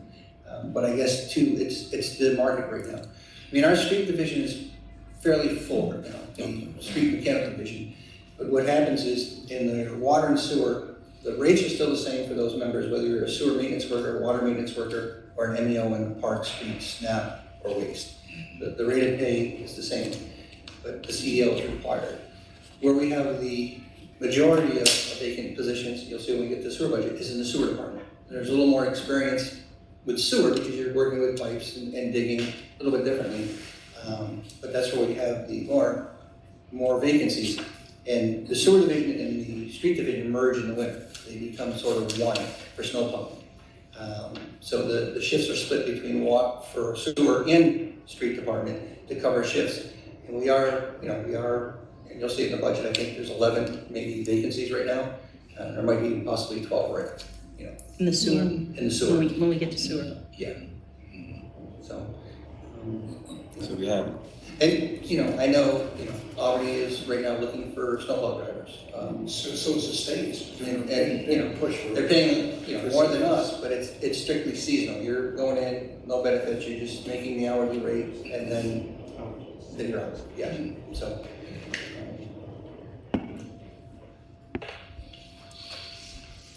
Any additional question on parks, maintenance? Okay. I will let you know in parks too, because our fees for services in parks, yes, the $150,000 is for trees and tree removal. We do our bids. We usually group a bunch of trees. We get complaints from taxpayers. We'll go out and look at trees dead. We'll flag it, put a list together. It goes out to a number of vendors. One of the things that I was informed recently, after the budget was made, was that tree removal should be at a prevailing rate, which is about 3 times what we were paying. So, if we look at the current budget as it stands, there'll be very minimal trees removed in this budget. A good example is when the quotes came in, if you look at purchasing, it's the first time somebody submitted a letter about prevailing rate. It was looked into by purchasing.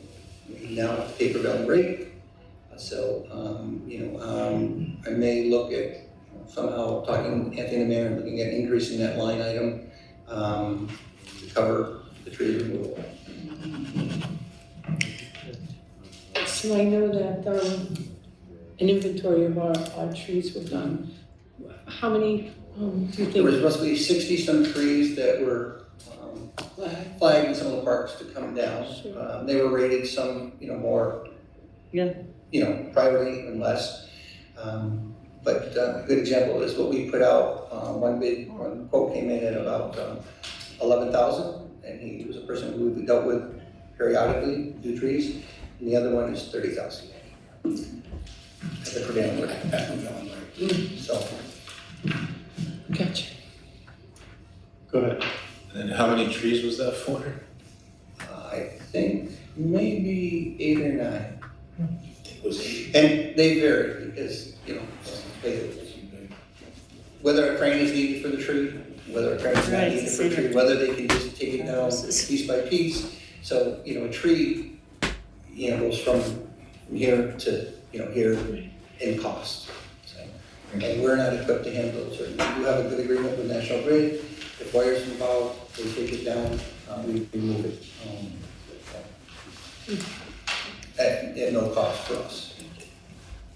I think this is a question more for Anthony, but, so, I think Chris just mentioned an arborist and we had an arborist in a different, in development, that one's coming up as well. And I was just curious, so it's more than one arborist that, or is it the same person that is in a couple of different budgets? Yeah, I think the arborist that they're having development is gonna be, like a citywide thing, and the other arborist, is the golf course guy. He just does that by the hour. Oh, okay, all right, There's two different. okay, gotcha. And, yeah.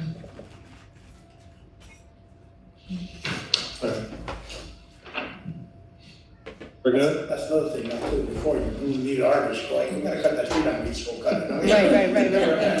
Now it's, yeah. Now you have to have an arborist to like say, oh, this tree has to come down. Yeah. So if we have to pay prevailing rate here, does that also apply to what we're doing at the golf course? The golf course. Yeah, Mike mostly does. Mike does that. Okay. Yeah, what we're doing is when we, you know, get a complaint about a tree, a dead tree, or look at it, if it is dead, Multiple trees. you know, we don't do one at a time. We in the past gotten a better price grouping 6 to 9 trees together. You know, contractor comes out, you know, he makes a couple weeks of it, he takes the trees down. It's a little different than, you know, parks, and then, so. Thanks. Another question, we'll move to page 36. Pools maintenance.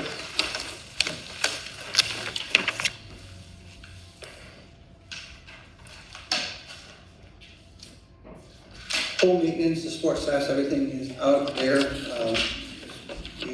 You know, ours is typically under the fees for services for pool maintenance. And you're on page 40, that's where it's confusing. Oh, sorry, pools maintenance and pool. Right. 7115. So 7115, yeah. 7115 fees for services, is $1,500 to help us with, you know, anything that we need an outside contractor for the pools. Chemicals we see, it's pretty, you know, it's pretty standard because what we've been using, the pool's been the same. $25,000 slightly up, because we think there might be a slight increase in the chemical price for chlorine. Repairs, there is $50,000 in there for the repair line for pools. And heating fuel is to keep the buildings warm, so nothing freezes. And we did increase that by $2,000 just because of the cost of fuel oil going into 2023. Any question on this? So the pool maintenance is up slightly from $91,500 to $96,000.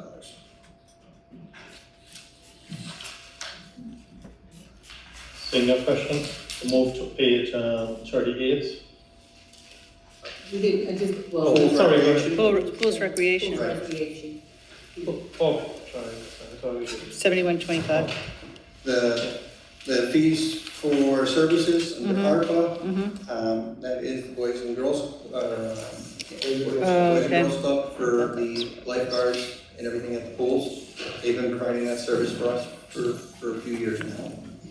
And because of the difficulty finding lifeguards and the increases in rates to hire these lifeguards, I did go from 150 to 185. That's also including Steinmetz, I think, next year, right?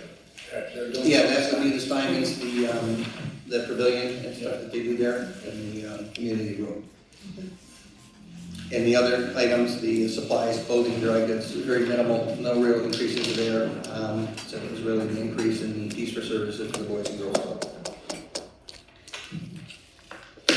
Any question? Seeing none, we'll move to waste administration. For you, it's 881.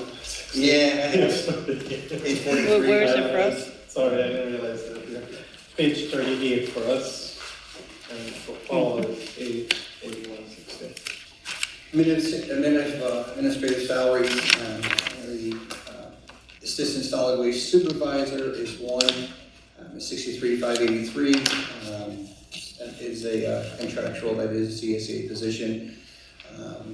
Commissioner of General Services, myself, Deputy Commissioner of General Services, Mr. Lund, we're 1/3, we come out of 3 different parts of the budget.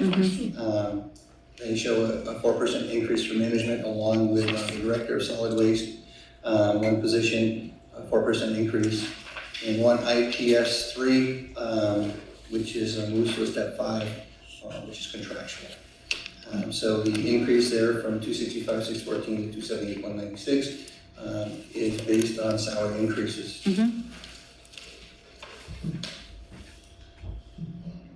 Longevity, and a couple people have reached different levels of longevity, so there is a slight increase there from 49.83 to 68.34, and the addition of Mr. Long. Any question on this section? Seeing none, we'll move to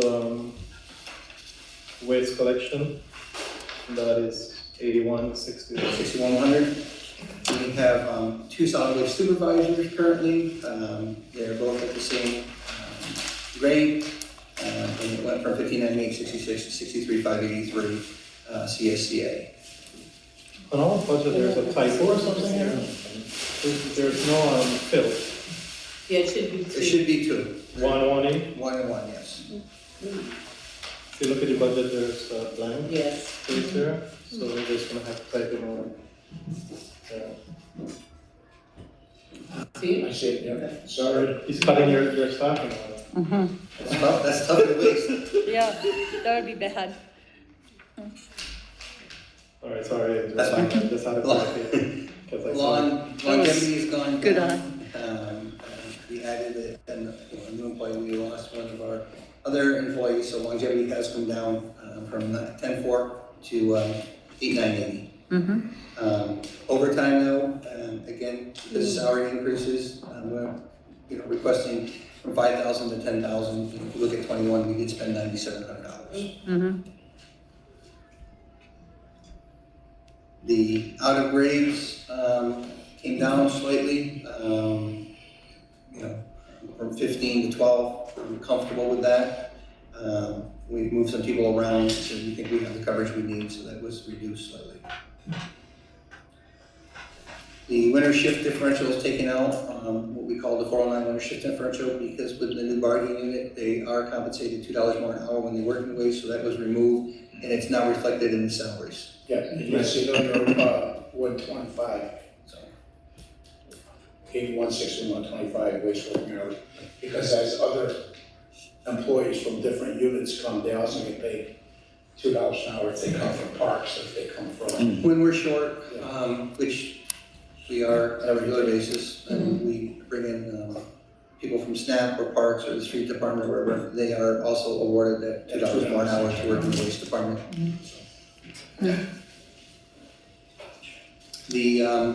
In the full-time per diem salaries, the fills have not changed. There's still 2 labor loaders, there's 15 motor equipment operator mediums, and there are 2 MEOMs in there for under ARPA. So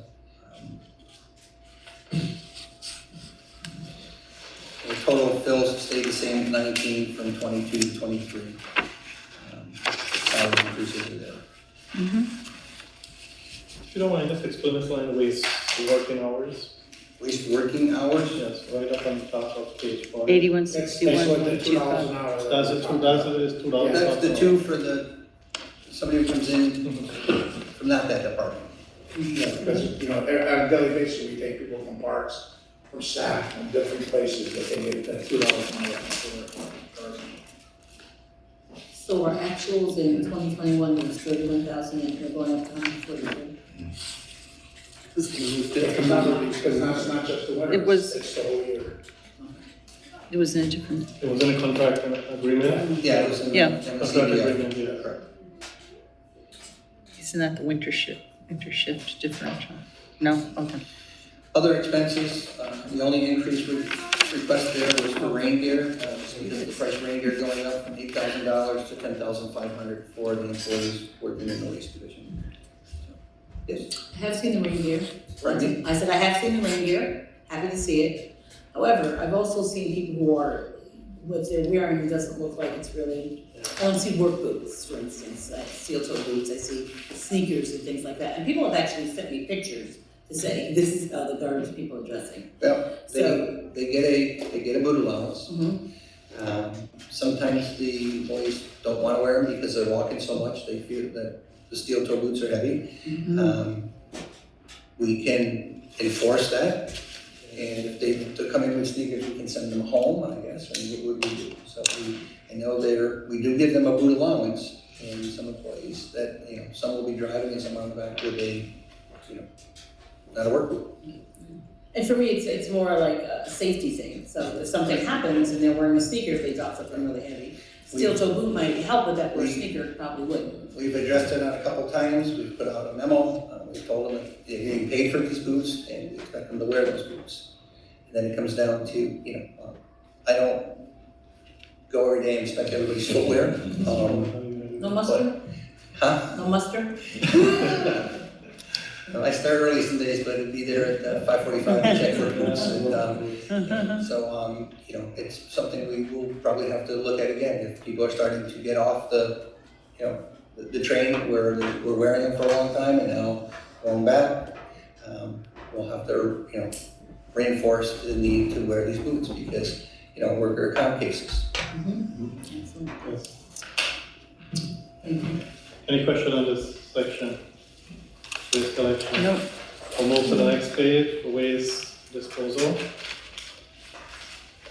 Page, and that is 8162.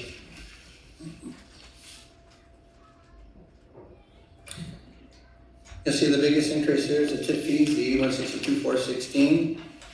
Our contract for that goes up by CPI or 3%. I will tell you that you know, the contract that we previously had prior to entering in with county waste was costing us a lot more money. When we entered into this agreement, when we decided to do an RFP, our tip fee in 19 was $72. Our tip fee right now in 22 for MSW is $46.98. I think somebody had asked some questions, so I do have answers to the questions that I could get right away. Okay? Yeah, let's complete this and then we can answer some question that is related to you. So the increase is, you know, contractual, you know, for the CPI for our tipping fees, for the services from 1.421 million to 1.5 million. That's really the only increase in that waste disposal section in the 8162. Let's go to the next one. Waste recycling. Recycling. Okay. We did go down with our longevity. They moved a couple people, they left, so longevity did go down from 14,000 to about 10,560. The outer grade remains the same. Obviously, the 409 winter shift difference is gone because it's built into their CBA now. Our fills were increased by one, because one of them was a labor loader. He became an MEO. What happens when we lose a labor loader and we fill it with an MEO? Because the advantage is to have a driver there. if we have all labor loaders, we don't have anybody who can drive the truck. So we have laborers in the back, but nobody to physically drive the truck. So we look for MEOs, because you can always work in the back of the truck as a driver. You also have the ability to drive the truck when we need you to drive the truck. So, one labor loader was added an MEO from the labor loader. So we moved one person up. So we increased the MEOMs by one there.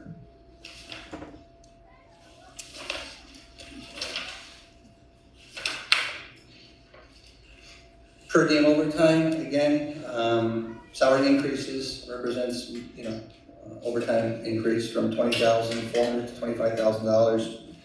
And the tool allowance will cover work boots and different things for the 20 guys at $5,000. And we'll have to go check their toes and make sure that. I'll just take a picture next time, trash day. Any question on these sections? If not, we'll move into, I don't think we're missing any. We have the equipment and other expenses, which is the recyclable fees, which we broke out this year to try and keep track of recycling fees now and tipping fee. So, we have e-waste. So one is e-waste, one is the cost. We didn't have that cost in recycling if you go back a couple of years. Recycling was absolutely free. And our e-waste, which is our electronics or TVs and stuff, it's nowhere near free no more. This is something that, nobody's taking recycling. They're not going overseas no more. In fact, we can only get a 1-year contract on recycling right now because of the market, and nobody's willing to, give us a good price for multiple years because they don't know where the recycling is going to go. So it's typically a year by year. So County Waste is giving us that price right now because it goes to their MRF, their recycling center in the Port of Albany. But we are paying more to remove recycling than we are MSW.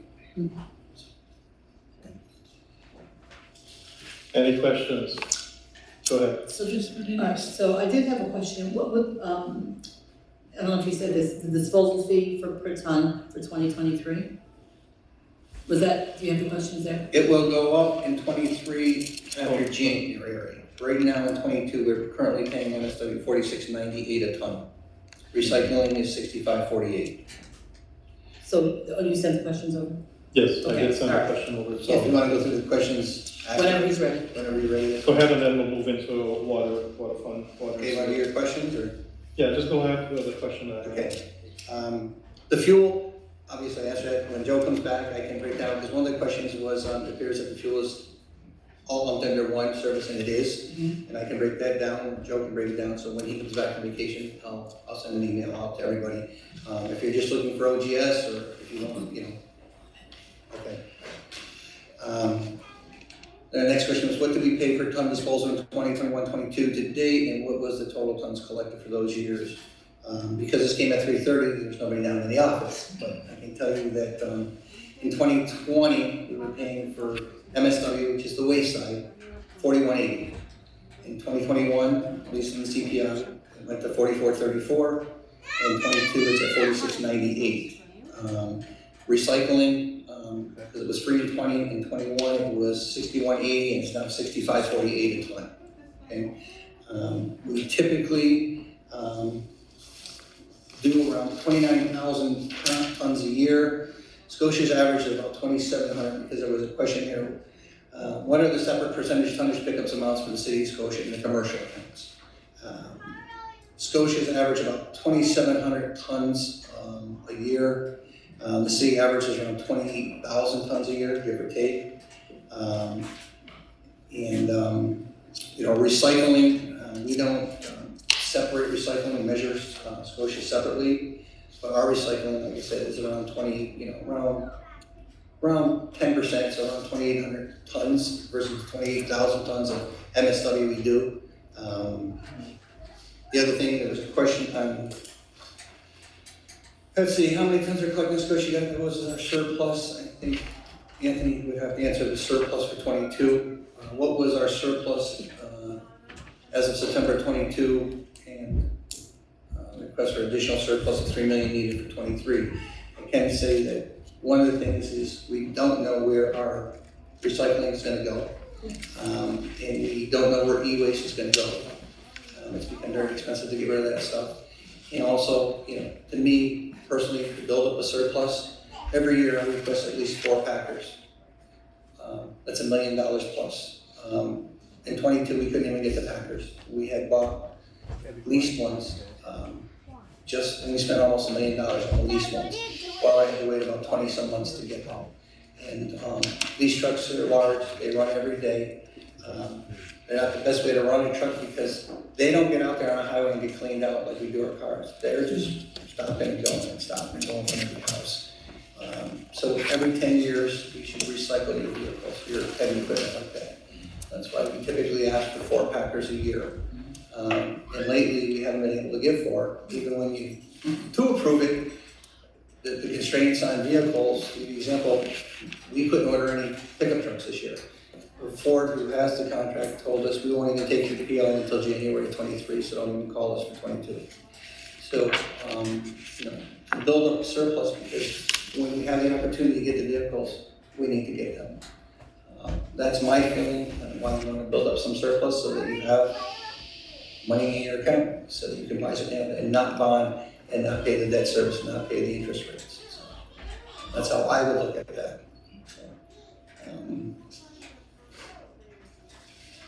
I will tell you on our commercial accounts, we increased our commercial in 2020, they were paying $2.75 a gallon. 2021, it was up to $3.45 a gallon.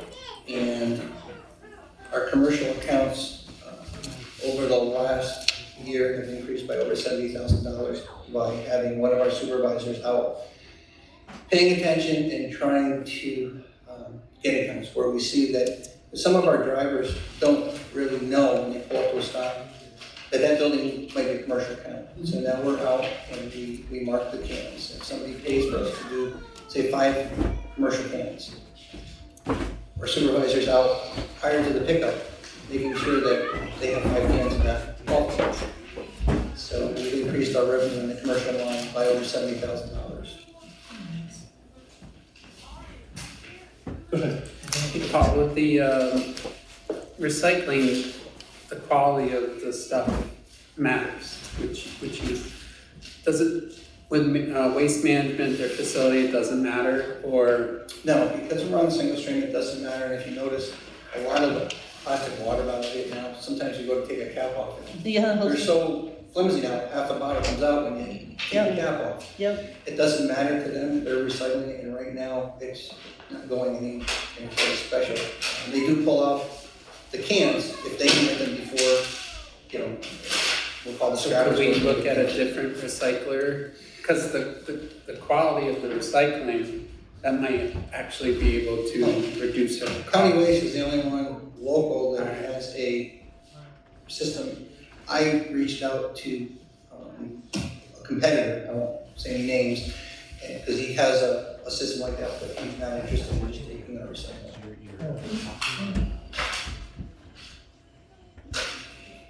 Any other questions? Can you type that up for us and reply back? Yeah. So I have it, I will share it with all the members, then I want to make sure that we have all the answers And I to all the apologize, questions. We got it so late. Yeah. By the time we met, it was just too late. All right, so we'll move on and let's do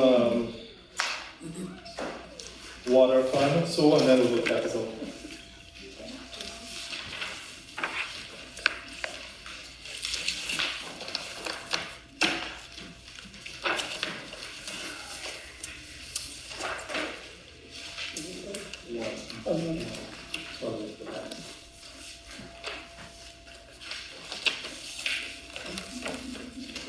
What are we doing? We're doing water. Okay, water. And then There's sewer. some, The FX 1950 is the taxes, we pay taxes. Revenues and expenditures. We'll do revenue first and then we'll look at the expenditure.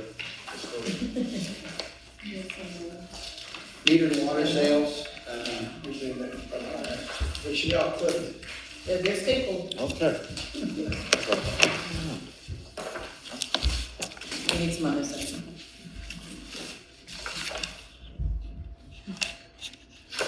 All right, we're good? Make sure I'm on the same page as everybody else. Did anybody get one on that top? Did you get one? Down? Oh, Here you go, Okay. here you go. Thank you.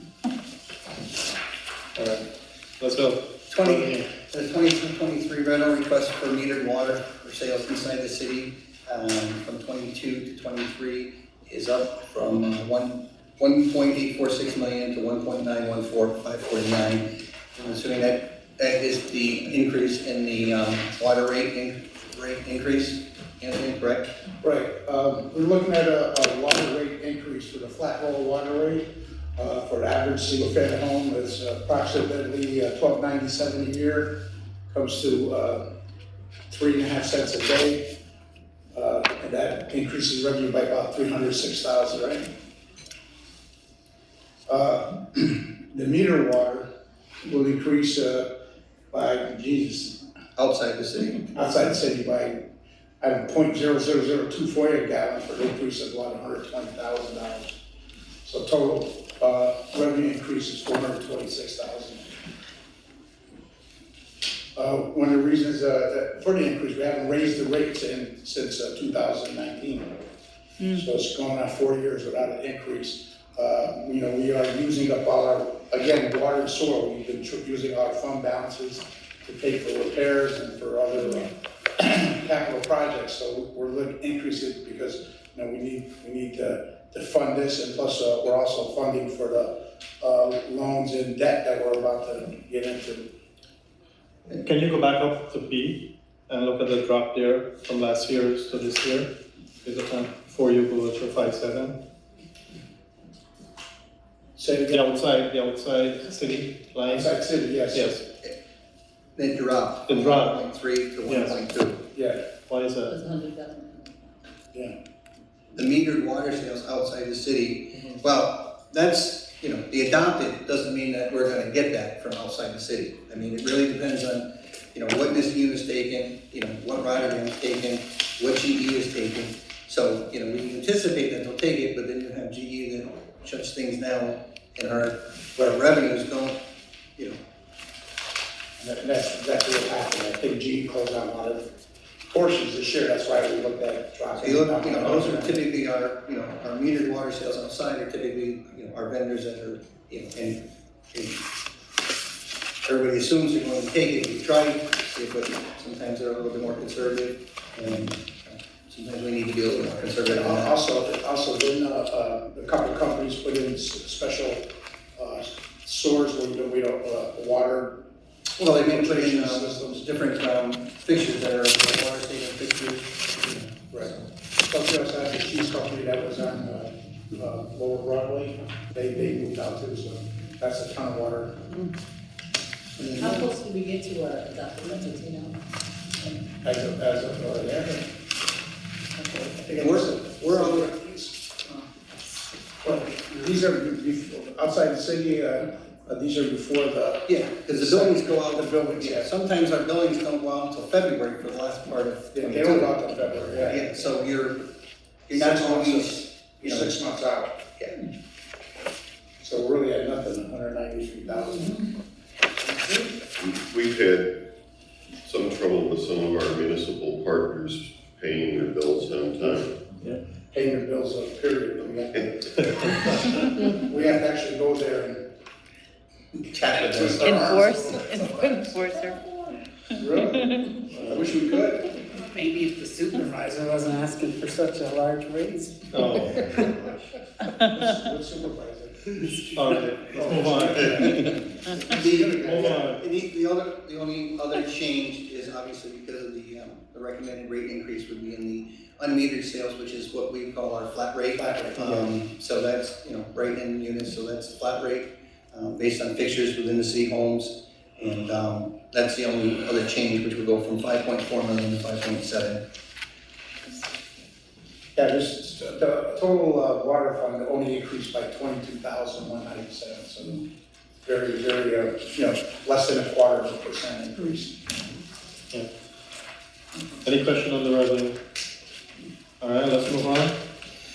Okay, the expenses on FX 195046 is the taxes. We pay taxes to the two neighboring communities because our reservoir is located in the townless unit and our well fields are located in the town of Rotterdam, and that is the anticipated tax rate. We've actually had Bobby go out and ask for We're challenging challenging the assessments. So that's litigation, so if anybody wants an update, go into executive session at the end.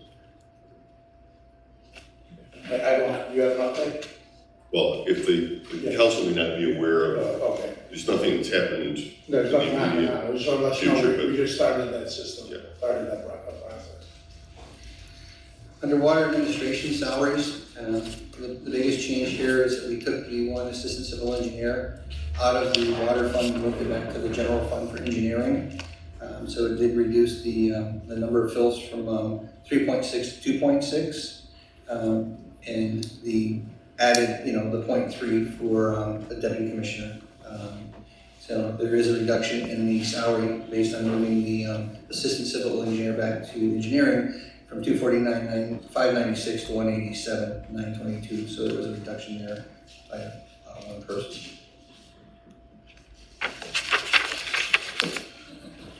Longevity picks up a little bit because of the addition of Mr. Lund.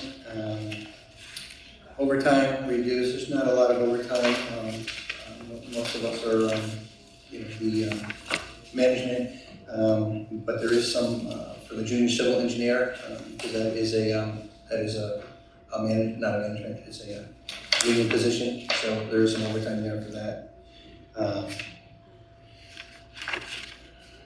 Everything else pretty much stayed the same. So if you look at the total support salaries, it's 4176 versus 4115, a slight change, only because of the overtime.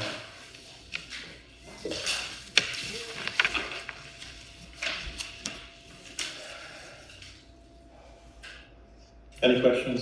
Keep moving. Keep moving out. The administrative expenses have come down from $20,000 to $15,000. I'm comfortable with administrative expenses. Everything else has pretty much stayed the same, so you'll see the reduction from 21.7 to 16.7. So the total water administration budget is down from 275 to 208, and that's mostly because of the moving one position to the general fund. Commercial accounts, we have just a plumber, he's under the commercial accounts, that's a management position, so it's marked for a 4% increase for the salary, so we go from 79,296, 82,468. That gentleman's longevity will stay the same. He does get a boot allowance of $250. So pretty much the support services also stay the same at $1250. And there was no equipment. Slight, just a slight increase that for the total commercial accounts, the water administration went from 87,696 to 91,368. That's basically all the salary increase. Right, it was just all the contractual. Any question on that section? Okay, let's move to reservoir. Reservoir, landscaping, we do anticipate that to go up slightly just because labor rates are going up. It is an outside contractor that comes in and does that. So I am asking for an extra $2,500. And then repairs to the reservoir, we do have some electronic equipment there, different things, gates, different doors, alarm systems there. In fact, it woke me up again at 4 o'clock yesterday morning, so, and the police came, so. So I'm asking for just a slight $250 to cover some of the essentials that go on up there. We went from $14,000 to $16,750 for source of supply reservoir for other expenses. The pumping, it's the water wells. The staffing there, there is one vacant position. Currently, the senior water treatment plant operator is vacant. We did put in we do have water treatment plant operator now. We have the trainee there, that is filled. Water treatment plant manager, that is half-time between the sewage treatment plant and the water. And the other new position that is a request is the instrumentation specialist. The one thing that we've seen now with technology is the upgrades with the well field that's going on, with 3 new wells going in, all new software, all new SCADA will be in phase 2. Also sort of coincides because the other half of this new employee that he's approved is going to the wastewater treatment plant because of all the SCADA that's involved with the new pump station and the wastewater treatment plant. It's just somebody who works strictly on SCADA software, goes in and program. We currently, we have to call a specialist, and our equipment is critical, and these people are not available. These two operations are 24/7. If we need somebody, Friday night at midnight, nobody's coming. Nobody's coming even Monday morning. The way technology is, I really feel it's critical that we look at putting a qualified person in that can work on all this software and all this SCADA. And Seems like a position when you need somebody, right? Like we can't run. Yeah, I mean, These are becoming specialized. it is very specialized. These are people who write the programs for all this, for the alarms, and these alarms go not only to the board, but they go to the wastewater treatment plant, from the water wells, from the reservoir, from the pump stations. They go to phones now. If somebody comes to the gate at the reservoir, that person's picture's taken before they go through the gate. They can't get in, they have to call me. I can open the gate remotely from my phone, wherever I am, after I take their picture. It's getting very technical now. And we have to call people. When we call people, we know what happens. It's expensive, and it's when they can get there. So, excuse me, so it's only a half-time position? No, half his salary, because he would work both in, because there's a need in water and in sewers. Okay. So half would be split. So salary would be about $95,000. So the, total administrative salaries is $284, $257, and it actually went down because we have a vacant position, but whatever, it went down slightly to $280, $315. So there's a slight decrease there.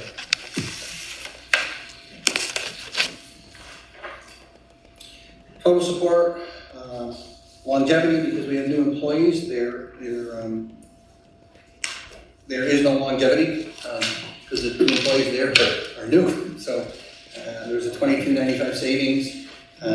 Obviously, because of the reduction in the salary, because of the new employees, overtime is down on them, and from 21,276 to 17,500. The standby pay, that's the 2 phones associated with that, and them being on call. Shift differential, we look at staffing it a little differently, but there is $250 there if somebody has to go in and work the evening shift once in a while. And the uniform and tool allowance is their work boots and miscellaneous, some equipment they might need, gloves, different things. But overall, that went down. If you look at total support and other salaries, from $27,971 to $23,750.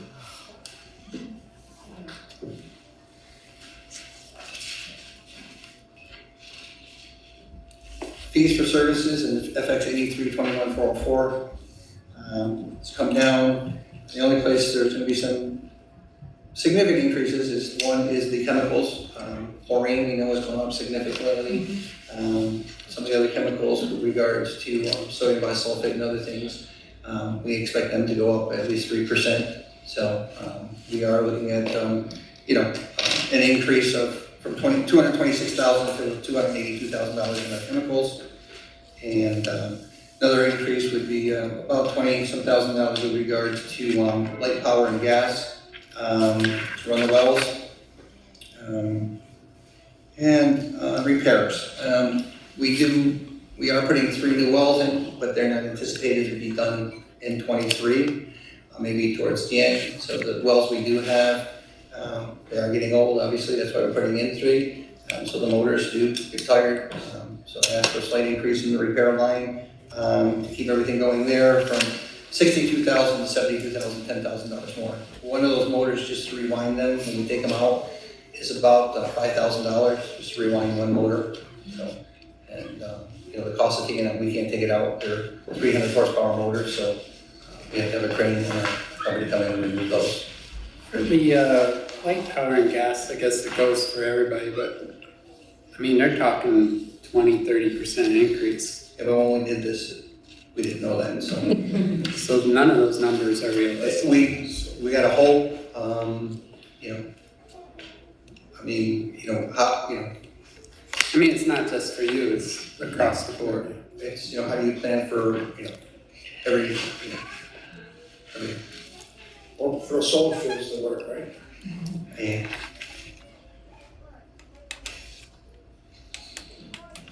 Any question on this? All right, let's move to water distribution. Water distribution, we have the water and sewer superintendent. He split his time between water and sewer, 50-50. 4% increase based on management recommendation, 45,822. And then we do have a water and sewer maintenance supervisor, that is a CSEA position. So that does go up based on the contractual obligations there. Overtime, slight increase from 13.2 to 16.5, again, to cover the salary increase. Standby pay, again, slight increase from 52 to 65 because salaries have increased. The outer grade all follows the same suit. You're paying somebody more money on an hourly basis. Motor equipment operator, the fills stayed the same, 1 heavy equipment operator, 1 senior water maintenance worker, and we have 8 water maintenance workers. So some of them work at NEO, but they all have CDLs, including the senior water maintenance worker. And those are filled, right? Those are all filled. Yes, I thought, yeah. Yes, we have no openings right now in the water.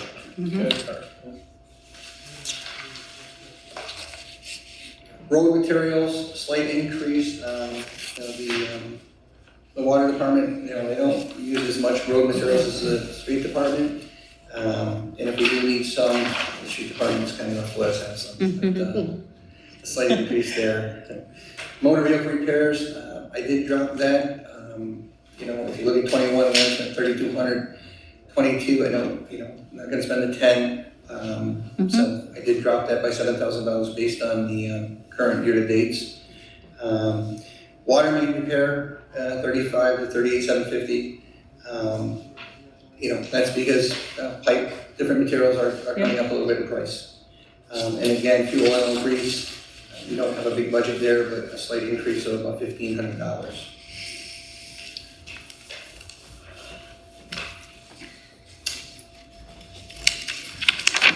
Total water distribution, $915,397 for the 22 adopted budget versus $947,470 request for the 23. The fill stayed the same at 11.5.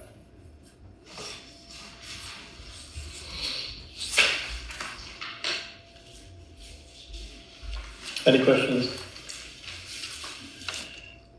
Seeing none, Anthony, you just want to run through benefits? I'm not in the here. Benefits are pretty much all the same from the last few years. We have we made a slight adjustment to in the hospitalization because we're just trying to work to get the numbers to better numbers. Went down a little bit. Our debt services received went down just a little bit. Again, we haven't borrowed money. We've been using reserves, and we're trying to pay off everything in the back end. One of the bigger increases is unallocated insurance, the $105,000. That's for liability and stuff like that. That's just because of regular increase. Infrastructure repairs. Yeah. We increased that by $326,000 because all wants to be able to not worry about it, because we don't borrow money for repairs. We want to budget it so we can use it. It covers So some of the they'll things be- like lining, when we have a sewer line that, it's cracked, but it's not beyond to the point that we need to replace it. What we do is line it, and what they do is pull a sock from one manhole to another, they put steam in, and it coats the pipe and seals all the cracks, so. Are the old water wells, would that be part of those repairs as well, maybe, or no? Is it different? No, I mean, That would be a different repair yeah, line? I mean, if we ran into a big problem at the water wells where the maintenance of the repairs were, we could always use that because it's still allocated for water. But, it's the water. Okay, gotcha. The other thing too, we reduced the amount of transfer general fund. The reason why we put it back to where it was in 2019, 2020, we increased it and during the COVID years only to help the general fund. But we reduced it back to help to keep the water fund back so it can operate more efficiently. Aren't the social security taxes going up? Or No, I think it was something else? Yeah, So- That's a core. No, I know that's going up 9%. Minimum wage went up. I thought they were Yeah. increasing. What's increasing is actually The payment, a retirement is increasing. yeah, That's something. yeah. All right, any question on this section? Go ahead, Aaron. So I'm trying not to talk a lot because my breath is but the infrastructure and repairs, that increase is very specific. I know you mentioned the one individual issue. Is this addressing a singular concern or? Infrastructure repair. No, it's just in general, I mean, and the water infrastructure stuff too is, there's, we do have some money in fees for service and repairs, but there's a lot of water lines that we can't handle ourselves because they're too deep. But infrastructure repairs is if we have to call out a private contractor, we can utilize those funds. We can't dig beyond 11 feet, we don't have the equipment, so if there's an emergency, let them come on fees for service and use it there. And again, it's just if we're doing some maintenance, we do insert valves, which are a new style valve where if we have an area we know we don't have a good shutdown, we do insert valves and we get the whole prep for them. The company comes in and they put a valve in without any loss of water. We don't have to shut down any water. These valves are done live under pressure. We get all the prep work, we dig the hole, we get it all ready for them, and they come in and just put the insert valve in. Thank you. Usually too, anytime we do this, it's $250,000.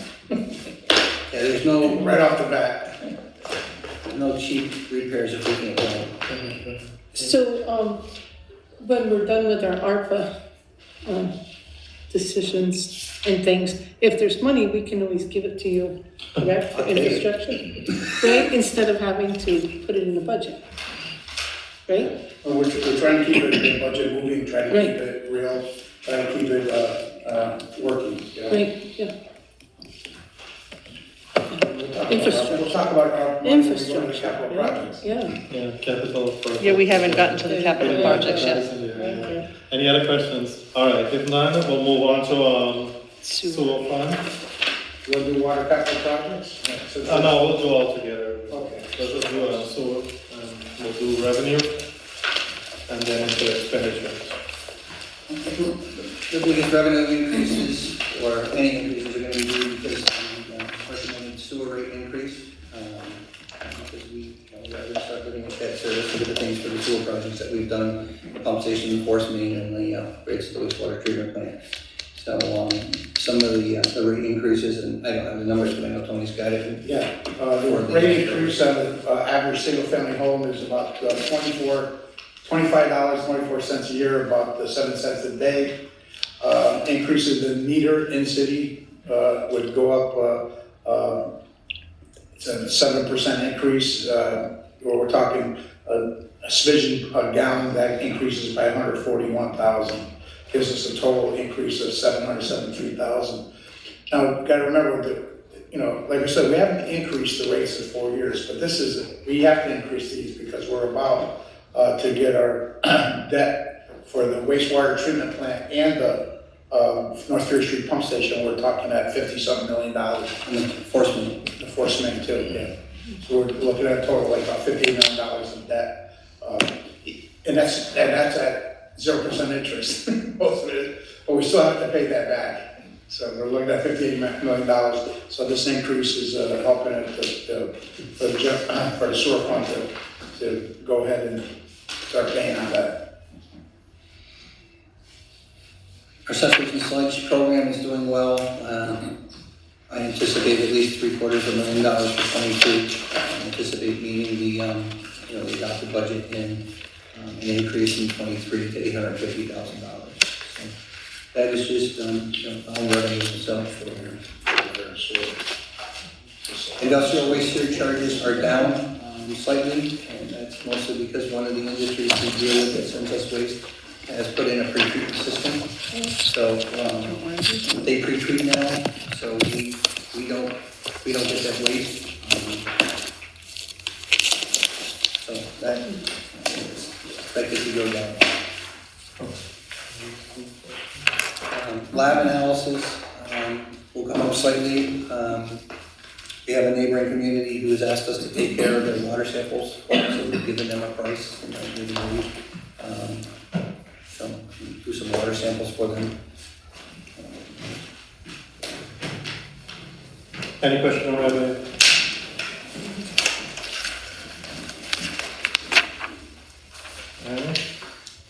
Sanitary sewers, administrative salaries, pretty much stayed the same. The fills, still 2.5. We have an IPS 3 that will move up based on CSEA.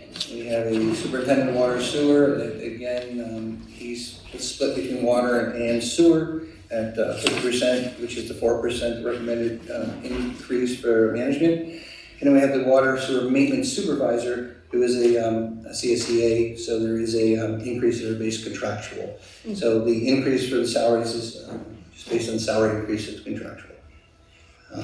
Support other staff, slight increases with longevity, people have met different thresholds. Overtime, again, slight increase because CSEA members are going up. Standby pay, again, slight increases.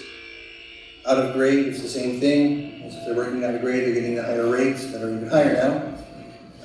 Shift differential goes up as the sewer staff works the winter shifts, nights. They split it with streets, so they're part of the crew that goes on the night shifts. The MEOs, we have kept the same fills. There is a heavy equipment operator, which is going up contractually, 62,598, 64,476. 16 MEOs, or sewer maintenance workers, contractual raises, and what we call a CCTV operator who runs a CCTV camera, and is also contractual CSEA position. Per diem overtime, we didn't spend as much as we thought in 21. I don't think we're going to spend as much in 22, so I kept it the same. We've been doing pretty good with our overtime. Tools and uniforms, our boot allowances, $48.75. No equipment recommendations. Administrative salary expenses stayed the same at $3,000. Fees for services, use copiers, different things that we use, slightly up by about $12,700 from $22,286 to $35,000. Slight increases. The biggest one would be road materials, $78,000. But in 21 we only spent $46,000. So I do anticipate spending quite a bit more for 22 because everything went up. And then in 23, they'll still go up. Did drop the vehicle repair line from 21,000 because we haven't been spending as much. It's been going into the fleet maintenance budget, so I did drop it slightly from 21.5 to 15.5. Fuel, oil, and grease. 21 was $41,000. I did increase it to 45 just because of the inflationary factor. Emergency sewer repair, I did put, we did have 18,000 in 21, there wasn't nothing in 22, but requesting $20,000 for emergency sewer repair. Safety supplies and equipment, it's mostly for the equipment you guys use, you know, chaps for when you cut off pipes in the hole, gloves, different things, $8,500 for safety supplies. So the overall budget for there, fill stayed the same at 20.5, but from 1.493 to 466 to 1.573, 857. The majority of that is, you know, on salaries. Any question on this section? Okay, seeing none, no, so treatment and disposal. Sewage treatment disposal. The fills changed by slightly from 6.1 to 6.6, and that is mostly because of the deputy commissioner's 0.3. I do have a vacant position in there as the maintenance manager. That is a vacant position, and you know, we're hoping to get that filled for hopefully by the end of this year and into 23. And then the instrumentation specialist is the other half a body from the water to work on the SCADA systems for $47,500. And that came up, that number, because when they were doing the work at the pump station, I sort of inquired to what these guys make, and that's how I got to that number. Did you say it was the director of water and wastewater that's unfilled? No, it's the maintenance manager. Oh, okay, thanks. Yeah, it's unfilled at 74,623. Gotcha, thank you.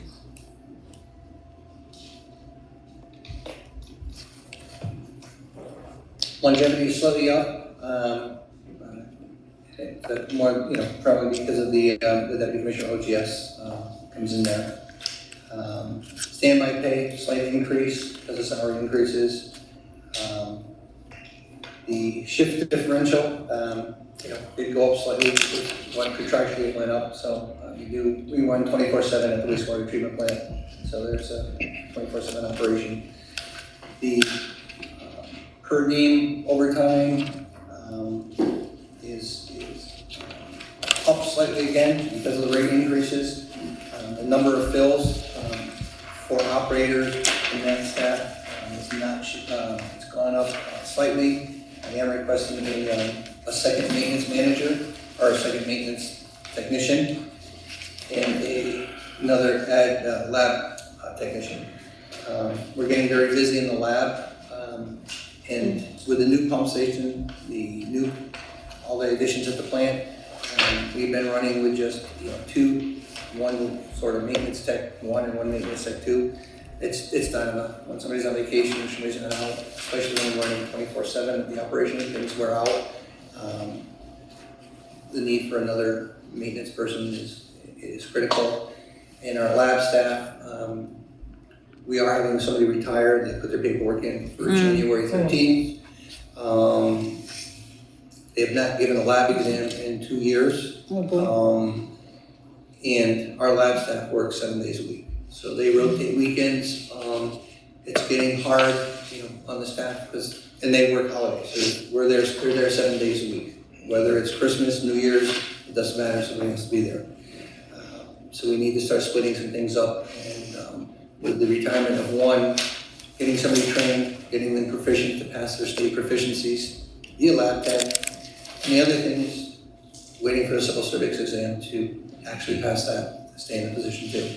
So I am recommending another lab tech at the plant. Can you request an exam? Pardon me? Can you request that they get? Yeah, I talked to Mary Ann, we've requested it, it's just when they feel like, giving it. So, hopefully soon, because the employees sort of are in limbo, you know. They've been there, they've passed their proficiencies from the state, but, you know, they really gotta get to the civil service exam. So that's, you know, the biggest increase there is the salaries from 463, 668 to 525, 749.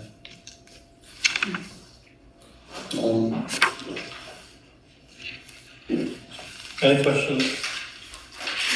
Let's move on. And I'm sorry, that was the previous salaries. It's Yeah. 995 to 1.08. Figure out that. Got it, we got it, we got it, yeah, You no, got That's it. the. yep, here you go. They called me for the alarm at 4 o'clock this morning. All right, let's do this last section and then we'll have to move on through this and we'll go on. Some of the bigger increases, if you'll notice, postage the same, slight down in fees for services, in-service training stays the same, phone expenses the same, chemicals slightly up, again, we rely on polymer and chlorine, hypochlorite, and sodium bisulfate at the plant. So I do anticipate, an increase at least 3% or so. Chlorine is just undetermined what it's gonna be. We're paying more now, than we were, even at the beginning of the year, because there was just a chain of supply. We just can't supply it. Fees and permits, laundry fumigation stays the same. Again, when we get down to light power and gas, another increase from 315, 875 to 347. The big one would be our sludge hauling and grit.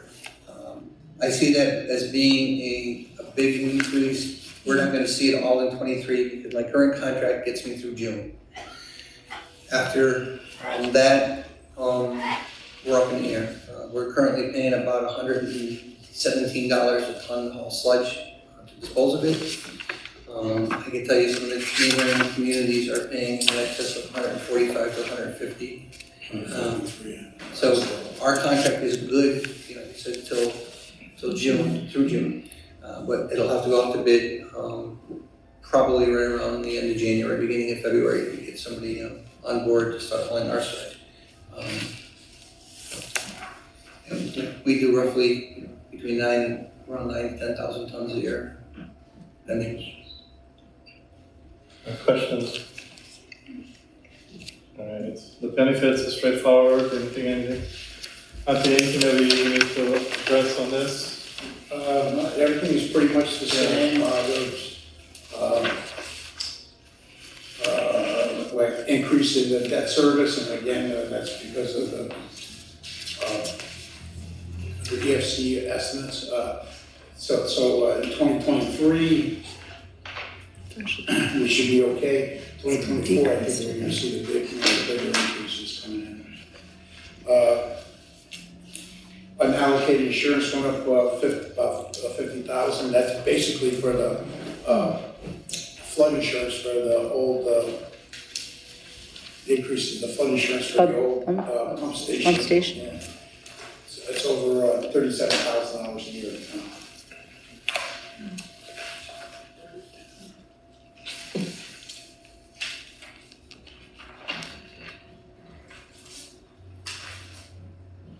So the total budget's on, the total sewer budget's only increased by 3.47%. Just like nothing. We try to keep everything standard.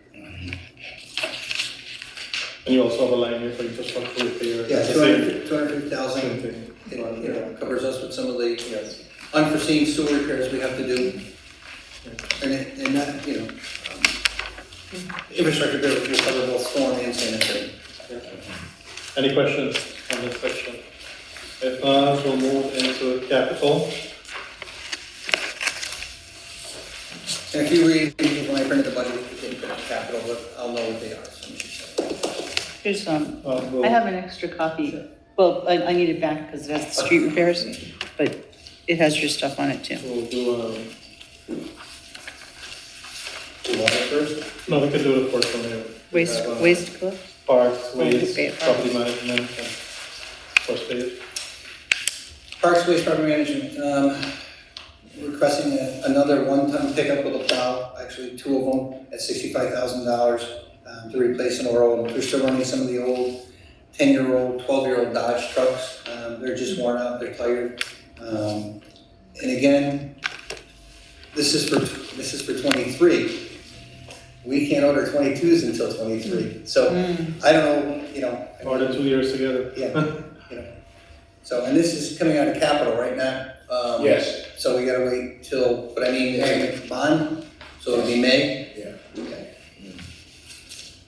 So we'll be down, which I thought we'd have the trucks from 22 by now. We're not gonna have the 22s till sometime into mid 23, and we can't order these until after May of 23. So we still gotta band-aid our other vehicles together. Yep. That's why we have those good mechanics though. And, you know, requesting a six-wheel dump truck with a plow and a spreader, you know, and what that is we do all the aprons and everything in the PD, and also the fire departments with a smaller spreader truck, a six-wheel, and some of the alleyways where the bigger trucks can't get in. The six-wheel one we have is getting pretty old, so.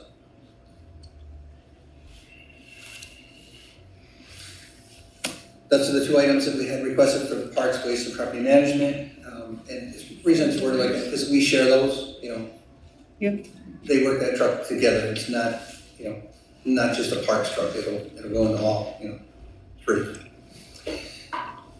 Waste collection, as I said earlier, we always look for replacing our loaders. We're looking for 4 more rear loader packers again, this coming year. $250,000 roughly a piece, so that's $1 million. And so am I understanding that you've been requesting them, but we haven't been giving them? No, you did last year. Oh, we did give them, okay. We did get them. We couldn't get new ones. They were out over almost 2 years. So okay. We were able to find 4 leased vehicles from Premier, and they've been working good. And one of the things, you know, with leased vehicles, and you know, this is talking from some of the other waste companies, they like them because you know, you get them with 10,000 miles or something. They've worked the bugs out already. Yeah. All the, you know, the bugs from the new vehicle have been worked out. So the 4 we got, you know, this year have been working very well. And we're looking to do the same thing too, because there's not a wait for that either. Yep.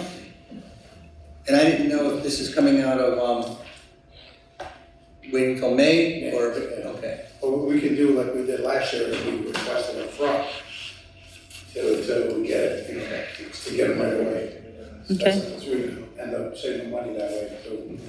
Yeah, we, you know, and sometimes when we use, we save a little bit of money.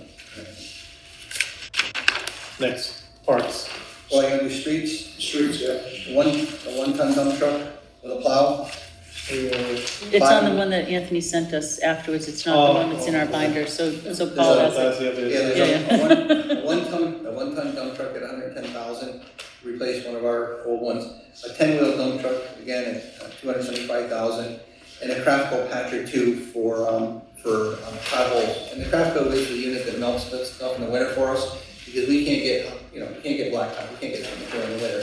So the Craftco machine takes we call them barrels, it melts them, and it puts like a tar down, and it lasts, you know, just like blacktop. That's cool. You only want one of those, huh? If I had 10 more guys, we have one machine that heats material for us if we started during the day, so but the Craftco is a lot better. That's all those too, you have to start it during the day. We started during the I day, have plug one. it in, and it That's heats mine. up, we can use it at night. It's crazy. If you don't mind, can you please print 6 copies of the new capital budget, so we can all just place it in the folder here. Send that to me. They sent Yeah. They thought it did, but Yeah, we did, yeah. All of us got it, but we just print a hard copy. All right, sorry, keep going. it was a while back. That was it, those were the 3 requests for the street department, totaling $455,000. Okay, parks, Water. Parks, let's go to water, because Parks was part of the, Park Snap and property management. Okay. Go ahead. Because, well, the park share is coming under general for engineering, he's gonna bring that up probably tomorrow for you, Yeah. Chris. Towards the- If you saw the parks Oh, for yes, the yes. 8-diamond Oh, light. yeah, okay, so that's on the press? Yes. Okay, no problem. So water? Yes, water. The reservoir, the concrete stairs to the reservoir are shot. We looked at this a few years ago. The bids came in very high, so we just postponed it, but they're not improving, obviously. So, probably work with Chris Wallen, see if we get an engineer in there to see if there's something else we can do rather than put the side walls up and the wing walls, just do it instead of steps. But there are 42 steps What was it, I think we did it 3 years ago, it was 400,000. Yeah, and there's gotta be, We thought that was a right. different way of doing it, that's not as, costly. So I think we might be able to do something without putting wing walls in and different things, and just putting steps with a hammer, do a set of steps. But there are, What if we didn't do it and you just have to use the driveway? it doesn't go all the way. It goes to the top, and there's gotta be, everybody uses it, I mean, actually, Ron guy was up there with his van the other day, he was, they go up there, and there might be something we could do, to put a driveway there, and, you just have to look at, what we can do for, it might even have to be, it could be a gravel driveway, pressure one or even millings. I can talk to Chris and see, but, I postponed it years ago just because the cost was just a lot. And the steps are fine, the actual steps are fine, it's the wing walls. It looks like they did is years ago, they took brick and they covered them, and it's the wing walls that are falling apart. So I don't know if there's a way to remove them, you just put handrails up. The well, obviously, the pumping, the well field improvements are there for the 3 wells at $12,500,000, but I know I don't know if we're looking to use any ARPA money there, or if it's all gonna come out, but we do have some. I know that we're water. I couldn't ARPA approved, but this is my thinking here. I know that we're gonna get money back from some of these things. But I'm saying, instead of going out and borrowing $6.5 million, this is a project that we have going on now. This is a project that that's going to be finished by the end of 2023. It's 100% ARPA thing. They're actually putting in wells for the people. And so I just put it in for you to think about it, the $6.5 million. Because we do have approval to borrow the money, as we came twice to borrow $13 million. But then we have to pay the interest and stuff. Yeah, but then you gotta pay back the interest, so I'm just saying, if we can think about using some of that money not to pay for it, this is a project that will be done within a year too, like it's already going. There's, and I think I mentioned it when I came to you for the bond, but there's 12 wells there, but 12 wells, over time, the wells are over 50 years old, they're not working. So from the 12 wells that were originally put in years ago, there are 8 working wells. And example, when this hot weather came this past summer, we were running 6 wells. So it doesn't give us a lot of redundancy if we lose a well. They're running. To get back in, at least getting 3 wells, and it gets us back up. And the wells have already been drilled, and they're very productive. They're roughly 3,000 gallons a minute. So you look at 3 wells, you're putting 9,000 gallons a minute into a pipe. That's a lot of water. The second phase will be bid out. Actually, we're meeting with them next week. We broke that up so that we could maximize the grant opportunities there. So the second phase will go out probably within, I would say, probably by mid-November, hopefully end of November. Do you have any updates on the federal infrastructure funding? Is there any movement on that at the state level? Nothing? We're working with our engineers too on this project too. Because we're expecting some money from we are. Never. I'm just saying, in the meantime, in my mind, I say, if we have this money available, let's set up borrowing with, use it. If we can get grants, it's even better. I would love that, Makes sense. But They never went back to it. I just wanted to put that in the back of your heads as we go forward. Water distribution and repair improvements, $350,000. We all know water breaks cost us a lot of money. We can spend $350,000 on one break. A good example was the break that happened over by the bridge on Craig Street. I think that was probably $1 million. So, one break, and that was a 30-inch line. Are requesting a new backhoe for the water department, $180,000. Backhoe is, it's aged now, it's seen its life. So we are requesting a new backhoe with an extended boom, so we can get a little bit deeper. And then there is a water main installation for Gulf Road to the Muni Maintenance Building for $300,000, because there's a water main that we'd like to bring in from Park Avenue into the new maintenance garage and the proposed pump house. It would be an 8-inch main going in there. So as you see, the total we're looking at is 13,830,000. We are expecting to get 6 million in federal and state grants. I have that little asterisk here for ARPA for 6.5 million, keep that back in mind. And the other 1,330,000, we're gonna use reserves again. So we're trying to avoid borrowing money if we can. Makes sense. Any questions? Any questions? On this? Sorry. It's one quick question. So I don't, not in this particular, but overall. So, like, I remember this is some time ago. There's a conversation about like water main breaks in the city actually being able to perform the task of repairing that for homeowners and I'm a little unclear on it. Like I said, it was some time ago I had this conversation, but it seemed like, if I remember correctly, that was like a point where could possibly increase revenue for the city. Do you remember? Yeah. When I first came on as Director of Water and Sewer, right now residents own their laterals and their service lines. We only own the main and the road. So when there's a service break, we notify the homeowner and they're responsible for the repair. If it's not made, unfortunately, we have to do a termination of the water, and then codes gets involved because there has to be an order to vacate because there's no water, so there's no sewer to the house.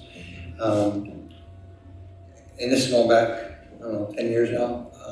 I did do a proposal to have city forces and staff take over that program, lateral, at least halfway, at least maybe to the curb box, or to the house, and there would be a fee. And there are companies out there that sell this service too as an insurance, and I looked into that, and if the city had the capabilities, but going back then we had even more staff than we do now.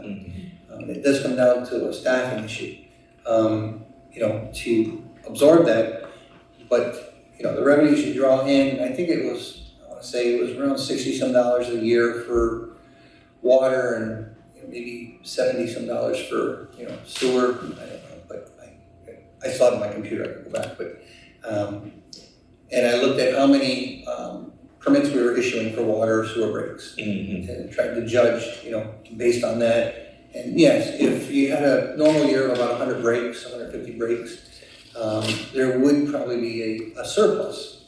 But again, you run that surplus because the next year maybe you got 250 breaks. So we did look at it. It was not something that the council wanted to entertain at the time. And that was it. No, actually, we didn't entertain it, but we had issues, majority about that issue with the revolving. It was not mentioned as a revolving fund. It was mentioned as we pay you $60, $75 for that specific year, but the fund will not roll over. Balance of the fund will not roll over. So whatever, if you were to collect $500,000 year 2022, and we spend $200,000. Yeah, it stays with us. No, that was not discussed.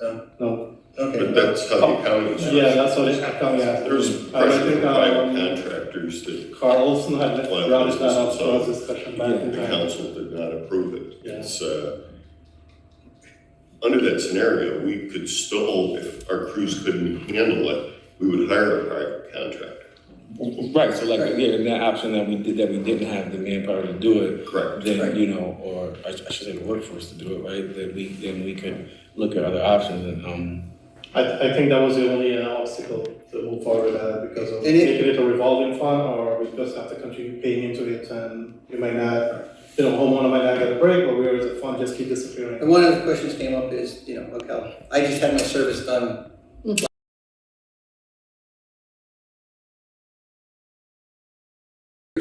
Hopefully, I mean, we assume it would last for the next 40 or 50 years. So then you have the people who say, I just did one. Why am I going to pay this? And so how do you get some people involved, some people not? So it was a little complicated, but it was a source to build some revenue and to have a fund, so if you had a year where you had more breaks, you had some money to repair those.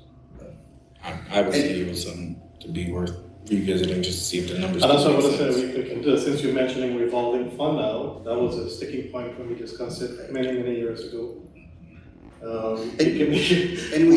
revisit it and look at it so the way how you're approaching it now, and then see if it's feasible and move forward with it. Yeah. Thank you. All right, I think that's a good conversation to bring up on that. That's fine. All right, any other, we're good? Sewer plant, wastewater, sewer treatment plant. Sanitary storage for again, plus some repairs, another $250,000. You know, we're out there all the time making repairs to our sewer system, whether it's manholes, whether it's catch basins, whether it's irons, or purchasing the manhole covers in the in the actual concrete structures. 10-wheel dump truck for the sewer division, $185,000. Portable CCTV unit. We have a big unit right now. It's on a truck, but it'd be nice to have a portable unit so we can get in a hole and inspect the pipes when we get them open.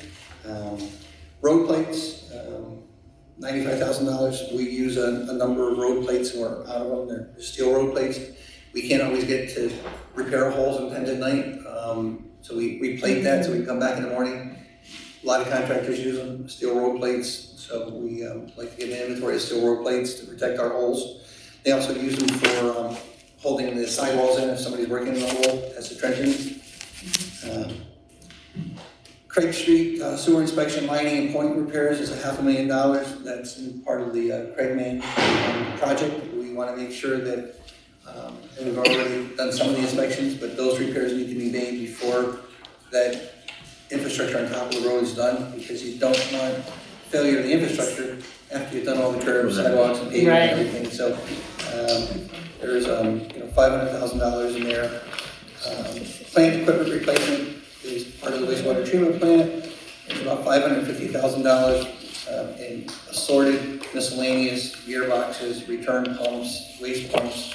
These are things that we all know they don't turn off. They're running 24 hours a day, 7 days a week, not in the best of environments. South Ferry Street pump station, that whole pump station needs to be upgraded. It's getting old. The pumps now are they're undersized. We got more and more flow coming from different areas of Broadway, so that pump station needs an upgrade. It needs new controls. It needs new pumps. May even need more based on flows. So we have a lot more, commercial businesses downtown. They come down Ferry Street, Frog Alley, and different things. Yeah. So the pump station is looking now. It gets a lot of wear. It looks like it needs to be upgraded. The sewage treatment plant river pumps and the controls with a backup generator. Sewage treatment plant works on gravity, so everything that comes in that plant flows in by gravity, it flows out to the river. Only if the river is flowing at its normal elevation. As the river comes up, we can't flow under natural conditions. So we have 4 100 horsepower pumps that were put in 1972 or 73. That when the river is at a certain elevation, the gate closes automatically so the river can't come in and flood the plant. And then we force feed all the effluent to the river. And typically that happens during storm events. So we're typically pumping a lot more flow than we would normally pump. Those pumps are, like I said, they were put in 72, 73 during the clean water money available back then. And there is no backup generator on those. So if you think about, we have a backup generator for a plant, and if that was to fail, we'd have some issues in the plant. But if we couldn't pump the water out of the plant would flood. That whole basin, that whole area in Anthony Street would just flood and the plant would go underwater. So making a recommendation that we upgrade those pumps and we put in a backup generator that strictly is designated to those pumps in an emergency. It wouldn't be something that we would do. We'd probably have to have a little money to do a design from a consultant too to look at it. That would be for, that's the river pumps, controls, and backup generators. Digester 3 upgrades and boilers, 3.5 million. We know from the revenue from the sewage treatment plant, almost $1 million comes in almost every year, because we take in a lot of septage now. It's been very profitable to the city. I think we can do better. We have a third digester. I'd like to upgrade that digester to be a real active digester. It acts like a holding tank right now. And you know, there's always room to expand and bring in more revenue. And the boiler itself needs to be upgraded, because the boiler itself is just not giving us the heat we need to keep the digesters at the 95 degrees they have to remain at to make methane gas. So the boiler would run itself, it would be dual fuel, so if we were down, but the methane gas we produce would run that boiler and heat those digesters. So it's a very. And Woodlawn Pump Station, again, that pump station is, you know, the second largest pump station we have in North Ferry Street. Handles all of Woodlawn, Upper State Street area, and Kings Road. It's old. The last upgrade, I think, we're in the 80s. That pump station was done, so it's due for a complete overhaul. You know, pumps, controls. Wow. I mean, these are things that they're running for us all the time. Go ahead. So it seems, so the digester and the upgrades to the boilers would eventually pay for themselves, right?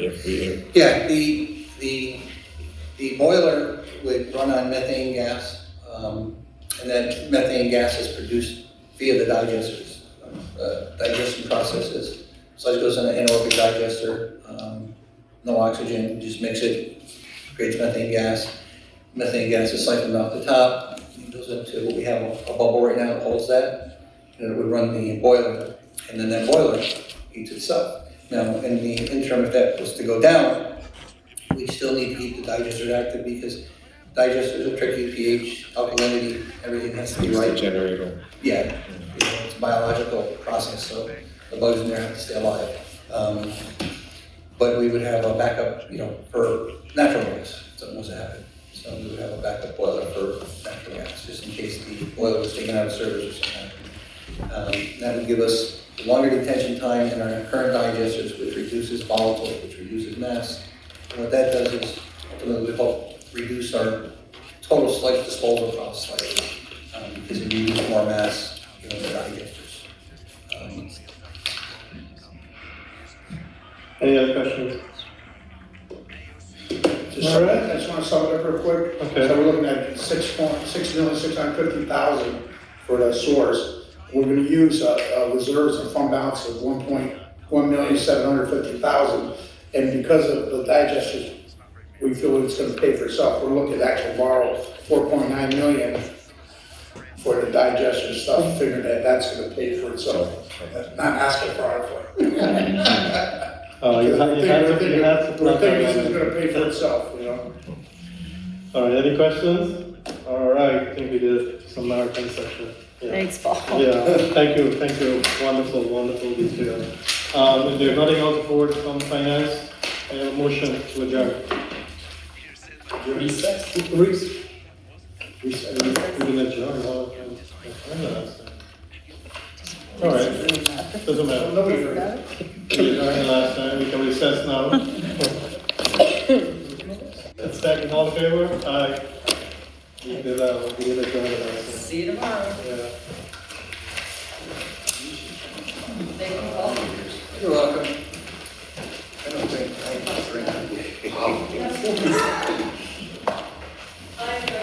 Good night, everybody. Can you call it?